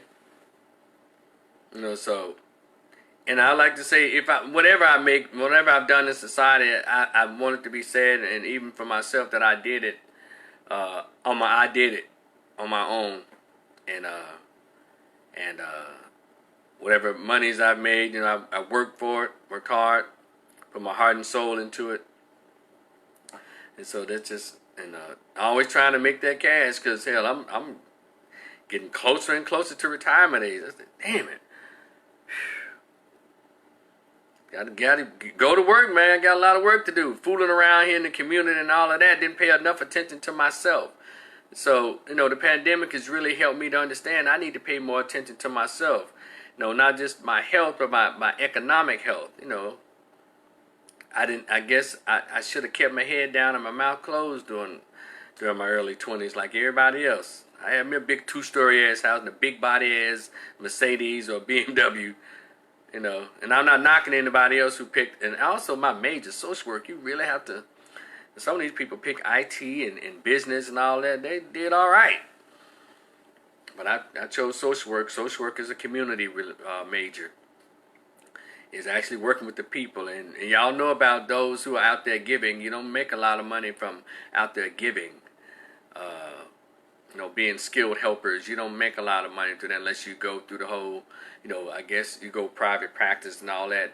Now, finally being able to get my mind focused enough where I can think private practice. I can think more about me, but in a sense that I'm still helping others as I learn to help myself and concentrate on myself more. Because I haven't been afforded that mentally in the past, since I was young in my 20s and 30s. It wasn't until my mid-40s to start thinking about, like, man, come on, you got to start doing stuff for yourself. And I try not to make certain statements, but when it's in you, it's in you. And you suffer, you just go with the consequences. And that's just how it's been. But the pandemic has really allowed me to really think about make a plan of what I am to be doing after the pandemic lifts in this society. And when I go out, I'm off and running, because I'm like 15 years away. Let's see, about 15 years away from official retirement. So that's what it's about. So if y'all noticing, man, Rico ain't say too much about this. Rico ain't say too much. Well, I'm trying not to. I'm trying to, do like all the other folks have been trying to get in some people's pockets and purses around this damn thing. But when I put my book out though next month, I need y'all to fool with me now. But the book is called "The Greatest Pain Ever Felt: My Conversation with an Absent Father Who Dared to Be Found." It's an ebook. No, not ebook, but yeah, it's like that. I'm selling it as a what's called that damn thing? That and yeah. And I'll make it like a little term paper with a spiral in it if you want to buy it that way. What I call it? What's called that damn thing where you can? But anyway, in those forms, it'd be $10 for that, and $15 if you want it in like a semi-spiral book form. $15. So I'm just going through the editing part. It's just something that came from my manuscript that I wrote years ago and added some stuff to it, and I think it'll be great as it relates to growing up without a father and some of the impacts of that and all of that. So hopefully you'll roll with me on that, and we open up the dialogue about fathers being really necessary and stuff that happens, and people really women being more cognizant about who they decide to have babies with and under what circumstances they choose to have babies, and the impact of the choices that they make when they decide to have the baby with this person, and where and when they decide to have it. So this pretty much kind of, and this is a lot of stuff I talk about in real and the conversation I have with my own mom and that. So I hope y'all check me out. But James Swindle, what's up? Kevin says, when I was in Rome, they didn't mention anything about Jesus. Didn't even see statues of Jesus at the Vatican. We got a lot of learning to do. You would think they would, huh? But also, for anybody like to come on camera, hit that little green button down there and click on, let's have this. You can ask me anything. You can have that one-on-one real quick. Anybody? If you want to come on and talk, it's nice time to do it. Because still Ask Rico Anything. This is this lunch hour is about. Ask Rico Anything. Maybe you've seen PDF. Thank you, Mary Max. You inbox me? Okay, I'll get it to you, James. Thank you, brother. Thank you, Mary Max. I'm drinking this. It's PDF file. I have it in the form of PDF. So it'll be ready next month. I don't know. I'm just still working on it. See, if I try to proofread the damn thing, and I let some people read it. They told me it's okay, it sounds good, but I just want to, to get to you. I don't want too many misspelled words or left out words and shit in it. So it's just my thoughts that I put down years ago, and I decided last year to look at it and revamp it, and because I have a major book that I think like 4 or 5 chapters to come out after that, but I want us to have this discussion. Who knows, that may actually get me on someone's radio show to talk about the importance of fathers, because we're going to stop pretending that fathers aren't needed, because we can see right now the impact when fathers aren't there. I mean,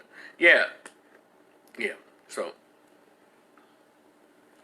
Mary Mack said, look up the oldest bank and then you will understand why the Vatican is so powerful. Oh. So again, ask Rico anything. And those are all my topics. You know, and other stuff, that wasn't part of the topic. Just made me think about that. You know, and it's gone, and that's one of the things that said we were to go back to the black neighborhoods, to the poor. We consider the poor neighborhoods, and we were to talk to the people there. We should talk about that, because I'm real big on expectations and how we should strive for expectations like we used to. From 1865 to 1965, there was an expectation. There was a code of conduct. There's a book that was written. I have it on my shelf right now called Code of Conduct and Expectations, particularly in black folks. We don't seem to have those expectations anymore. We seem to approve of everything. And we moved into this era a few years back about, well, you know, at least they making money. Well, you know, them folks getting paid. Man, you hating on them folks because I'm like, wow, when did we come to that? Because back in the day, the most powerful people and most influential figures and images in our community was the high school the principal, the teacher. When preachers were worth a damn, they had jobs and actually visited the sick. The coaches, dads, because there were a lot of dads in the household with wives when I was growing up. There were those of us who didn't have dads, but on my street there was at least 5 or 6 houses that had dads. And then those dads served as surrogate dads for those of us who didn't have dads. But right now, it's like let me tell you something how women are handling dads now.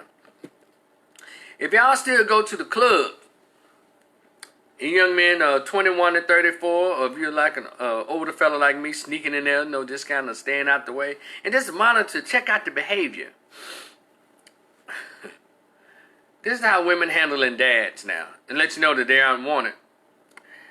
Guy go up there to a group of them, hey, would you like to dance? They look at him like, nah, I don't think so. And then as soon as a song come on that's bumping, she's dancing with those 3 chicks. I'm talking about putting her booty in their vagina. They're all dancing, laughing, and rubbing on each other when they dance. And this is a slow song that's on. Or Beyonce, love all night, love. And they, rubbing on each other. I said, well, damn. But that's how I think a lot of women think about dads. We don't need you. We just wanted your sperm, your semen. We don't want you. And that's why I'm always pushing these books. I need to push psychology 101 books on our people. But I don't think black people understand psychology. So, who's that, Kevin? I'm not dressed right. My hair isn't done. He said, live video, I'm not dressed right now and my hair isn't done. What you talking about, Kevin? That's how they do it. Because, Mr. James, just read about a large group of families buying land in Georgia to create their own, basically trying to create new Black Wall Street. That's awesome. We can do that. And it can be done all over the country. We shouldn't be bound just to the South. There's land to be bought all over the country. But, talking about Oregon and Utah and all that shit, I'm like, man, it gets too cold up there for me, so I'll take below the Mason-Dixon. And then people don't know you can create your own security force. Here in Dallas, there's a place called Highland Park. Cause I've Ubered through there like 9, 10 o'clock at night, 11 o'clock at night, dropping people off, or having to go through there to pick people up. And they have their own police through there. And will pull your ass over riding through those houses that are $500,000 plus, up to $5 million. Riding through the Jerry Jones's neighborhood. George W. Bush's relatives' neighborhood of Highland Park. Is that right? Yeah, Highland Park off of 75, going towards North Dallas. Yeah. You go over the SMU area, Southern Methodist University area, over there. Yeah, they will pull you over, and a lot of these black neighborhoods can have their own police department, but you have to demand how you want your tax dollars spent. Or you have to contribute to a fund to get what you want. Those folks probably got together and paid for that security. And they shut it down. They don't play. And that's how black people have to start thinking and stop thinking victim all day long. It's just weird. We know them folks ain't gonna let no nigga do nothing. You know them folks ain't gonna let. Well, try something. Dare them. Well, you know, if we build another Black Wall Street, they ain't gonna do it. Become burning down. We'll do it. Pushing that green button, talking to you. I'm gonna see if you're invited. Hold on, Kevin. Let me see. Is it a green button? Wait a minute, Kev. Let's see.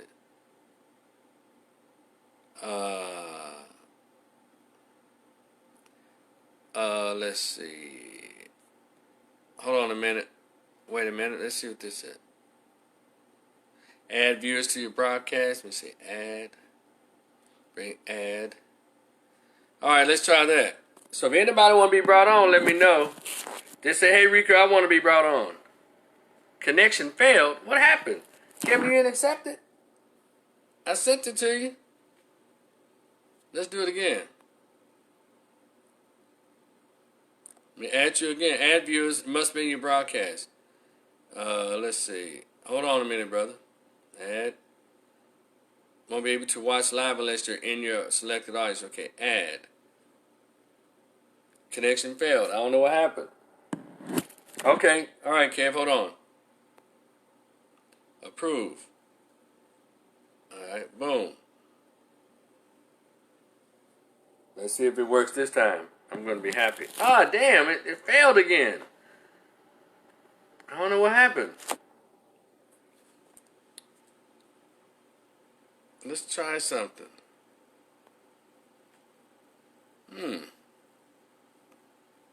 Also, if you send a request to join broadcast, you can add them at any point. Approve.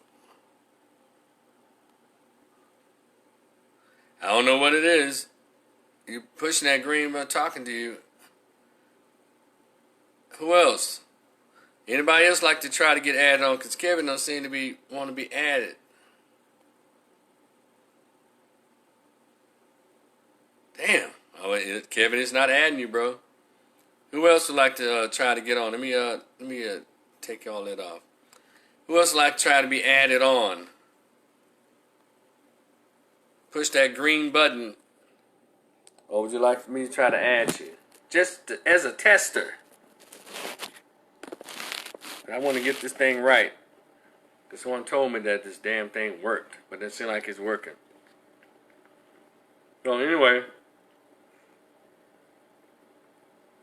That's right, Kevin. They don't want us to talk.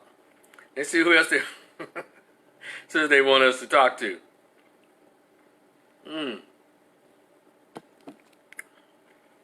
So who else would like to give it a try? Push that little green button just as a tester to see if this damn thing works. Or press it again, Kevin, and see if it works. Because this would be a good time to test it. Let's see. Everybody else, I think, get work and stuff, so they can't do it at the job. Anybody at lunch yet? It's 12:49. Anybody walking around at lunch at a restaurant having lunch? But anyway. Okay, y'all, I think that was it. Until our next, I'm going to be out walking tomorrow. Y'all mess with me on this Cash App and this PayPal. I swear, y'all, he's going to go to a good cause. I swear. Good talking to everybody who showed up for this morning walk lunch. And I'll be back tomorrow. West Coast? Okay. I'll be back tomorrow. And then we will go back to our regular format, my morning walk and chat, to see what popped off. And everybody who's impacted by the hurricane, I hope all is well. I hope your family is intact, your property is intact, and I hope your mental health is intact. I hope it didn't just come down crashing on anybody, because I know people get tired of that. Damn, as soon as the hurricane hit, not get damn property, get the floating down the side of the sidewalk and the street and stuff. So, but anyway, let me try this again. Let me see what's up. Let's see if viewers add the broadcast. Let's see this. Boom. Yep. Connection failed. Alright. So, anyway, y'all, I thank you so much, and we'll definitely talk. Unless there's another question before I leave, I can take another one. Since we can't seem to connect video-wise, I thought it was going to be crunk in this thing. But anyway, I'll take one more question before I leave. I got some things to do.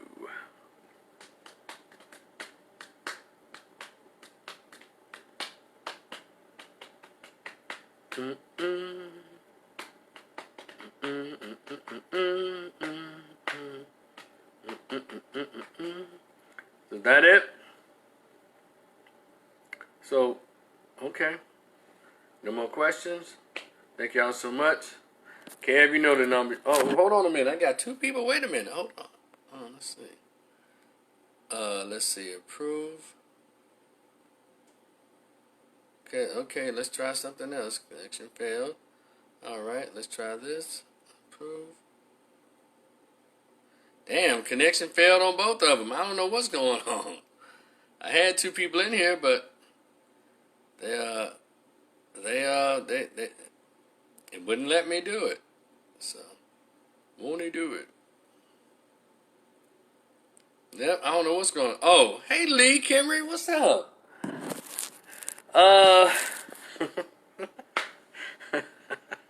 Lee, hey sweetheart. Hold on, wait a minute, y'all. Y'all bombarded me with questions. Okay. Lee Kimry is asking me, do you think Trump is going to win? Whew. Lee, that's the question that, let's say 2016, it was probably posed, and people just did not know. And all I can do, the way I can answer that is, Lee Kimry, is I can tell you better on November 4th. Because it's just so up in the air, so many shenanigans is going on.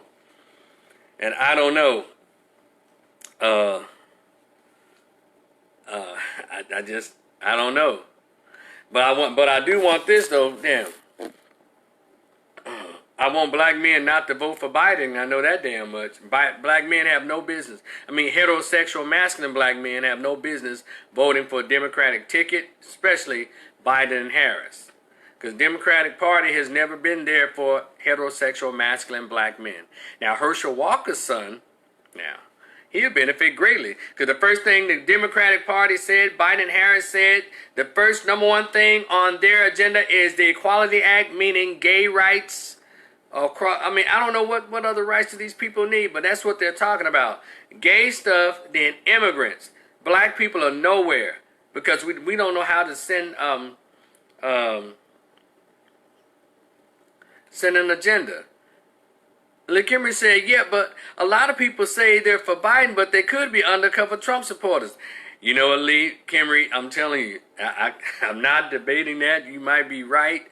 All I know is 2016 happened because there's probably a lot of folks who are afraid to say out loud, or they just weren't in the mood for the immediate drama that comes from saying that I am a Trump supporter and I'm black. And by the way, my goal is to have a Trump supporter on my YouTube channel this Sunday at 7 p.m. He voted for Trump. He's black. He got a black wife. He went to a historically black college, but he's a Trump supporter, and I will have him, well, I'm working on it, getting today and tomorrow, to have him on my show, on my YouTube channel, which is Rico the Opinionist. So I'm going to have that brother on. I'll put the video up maybe Friday or Saturday or Sunday to let y'all know to subscribe to my YouTube channel, because that's where conversations with Rico occur. When I have my one-on-ones. Mary Max asked me, did you see the little gay guy and Trump's son at the RNC? Is that the little gay guy that did that high kick and looked like he smuggled plums out of Kroger with the all white on? Was he transgender or something? I don't know. I guess that's their way of saying that they're gay friendly. You know, the Republicans don't play. They don't go all the way out for stuff, but they'll do something like kind of mass Scottish to show that, hey, I'm with y'all. I'm cool. We cool with that too. We cool with that too. They're, gritting their teeth and shit. But yeah, I don't need black men voting for no damn Biden Harris. Both of those people have records of locking black men up. Not a great relationship with black males. Mary Mack said, also to follow up on Lee's point, if Trump wins, people don't need to blame black folks for his win. Blame the DNC. That's right. Because they tried to blame black people last in 2016 for Trump winning. No, it was Hillary and Deborah Wasserman Schultz, the chair of the Democratic National Committee. They purposely booted Bernie Sanders out of the way so Hillary can run. Because the DNC's goal is to get a woman president by any means necessary. They don't care about what Democrats think. They're just trying to push an agenda. Because they know, via the Constitution and the attitudes of Americans, they're not going to vote for a woman to be president. They probably would, but we just didn't want Hillary.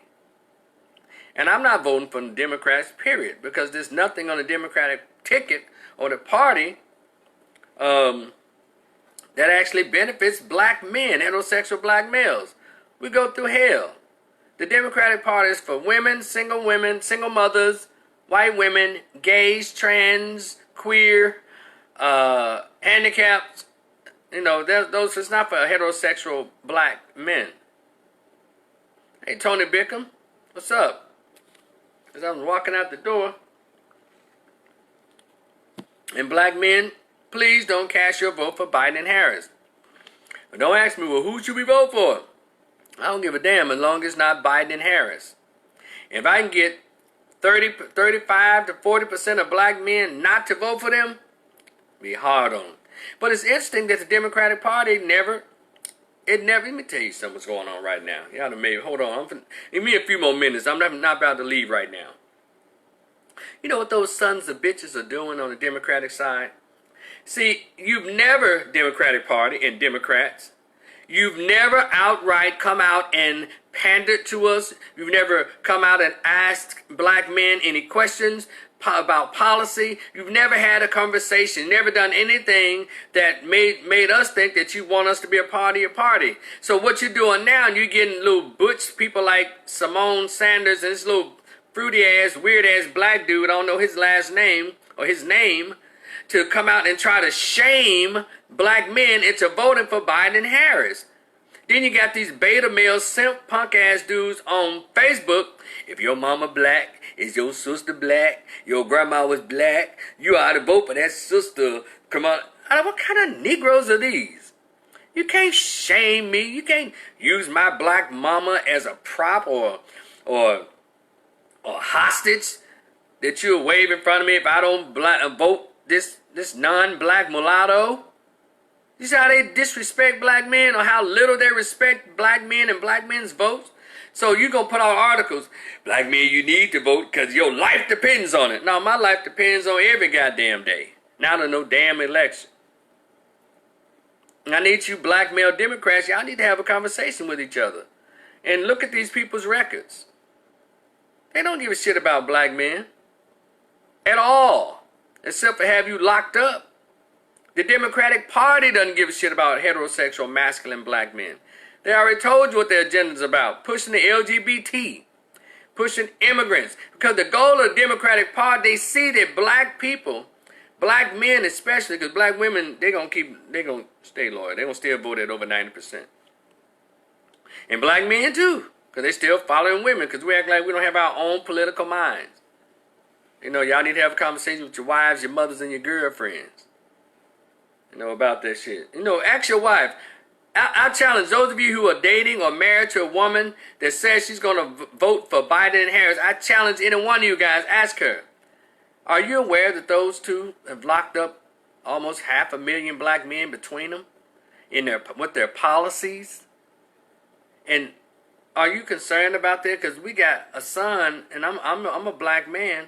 Aren't you concerned about that? We can return to those days, or they can push more policy. They may find me somehow, or men who look like me, in some kind of loophole, legal loophole that creates another tunnel back to prison for a lot of young black men. Does that concern you? Or you can just say, do you love me enough not to vote for them?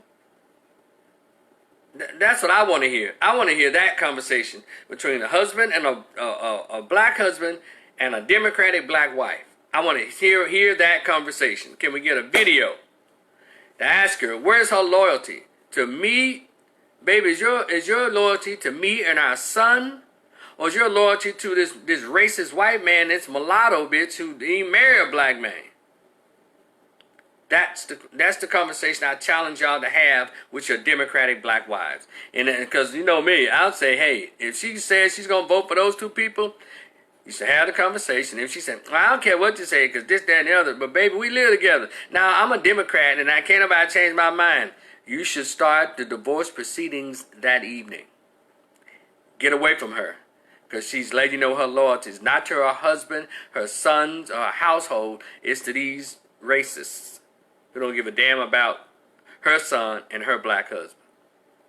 Number two, if you're dating a woman, your girlfriend, I'm voting for Biden and Harris because we got to support the black queen and all this, even though you explain their records of how they've handled black people, not just black men, but black people, period. And they still are going to do it. I'm going to tell you, young brother, break up with that heifer right then and there. If y'all live together, I hope you got enough money in the bank, break the lease and pay them what you owe them and go on. Because it's time out. Kevin said, no, they're not hearing that. They just want Trump out of office. That's fine too, Kevin. I told y'all what to do. Break up with her. Or have what's called this. Look, if you want to divorce her, let's say we're going to have a trial separation till after the election.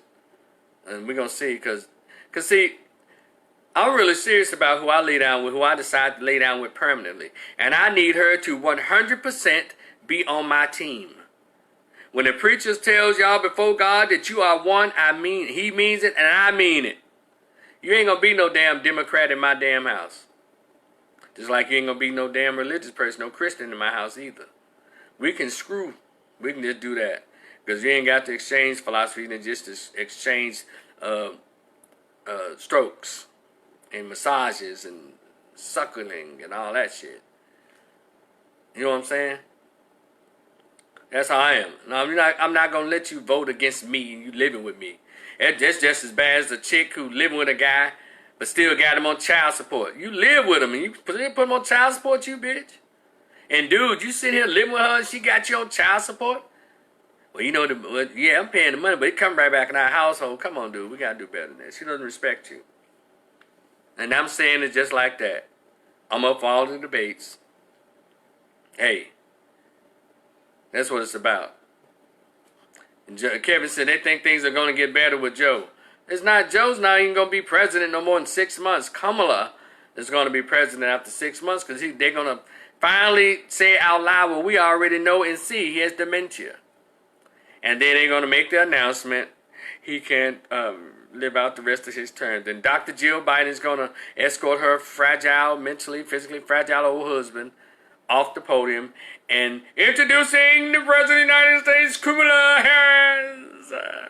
Thank you all so much. Oh my God, this is such a surprise. Bitch, you knew what time it was. That's why you signed on. That's why they got you. And then, oh my God, Nancy Pelosi, I'm the Vice President. I can't believe it. Thank you so much. Thank you, everybody. I was not expecting this. Yes, you were. Yes, you were. Y'all understood. They playing games. We're the ones who ain't caught up on game yet. We haven't peeped game yet. So, yeah. It's a mess. So, any more questions before I officially get out of here now? Again, if it's your girlfriend, fellas, and she's voting for Biden Harris, break up with her. It's okay. If you're young and handsome, you can get you another one. If you're over 40 and got money, JK's going to love that. Oh, yeah, Kevin. Yeah, that's that too. If you're young enough, if you're 40 years old and you've been with your girlfriend about 5 years, that's okay. If you got some money in the bank, you've been exercising, kept your stomach flat, you can get you another girlfriend. If you've been married 15, 20 years, well, y'all have what's called a trial separation. And then we'll probably go ahead and just decide y'all won't be together because find out that she really don't respect you. She's just there for the money and the convenience. I'm not into breaking up happy homes. I'm here to bring reality, the truth to couple situations. Amen. So, I'm out of here. Unless there's another question as I walk out the door. But thank y'all so much again. We'll talk again tomorrow. I will be actually walking and doing my morning chat. So we'll talk to y'all tomorrow. Be cool. What's this? Today is what? August the 27th. Oh, damn. So tomorrow be the 28th. Y'all be cool. We'll talk in the future. Peace.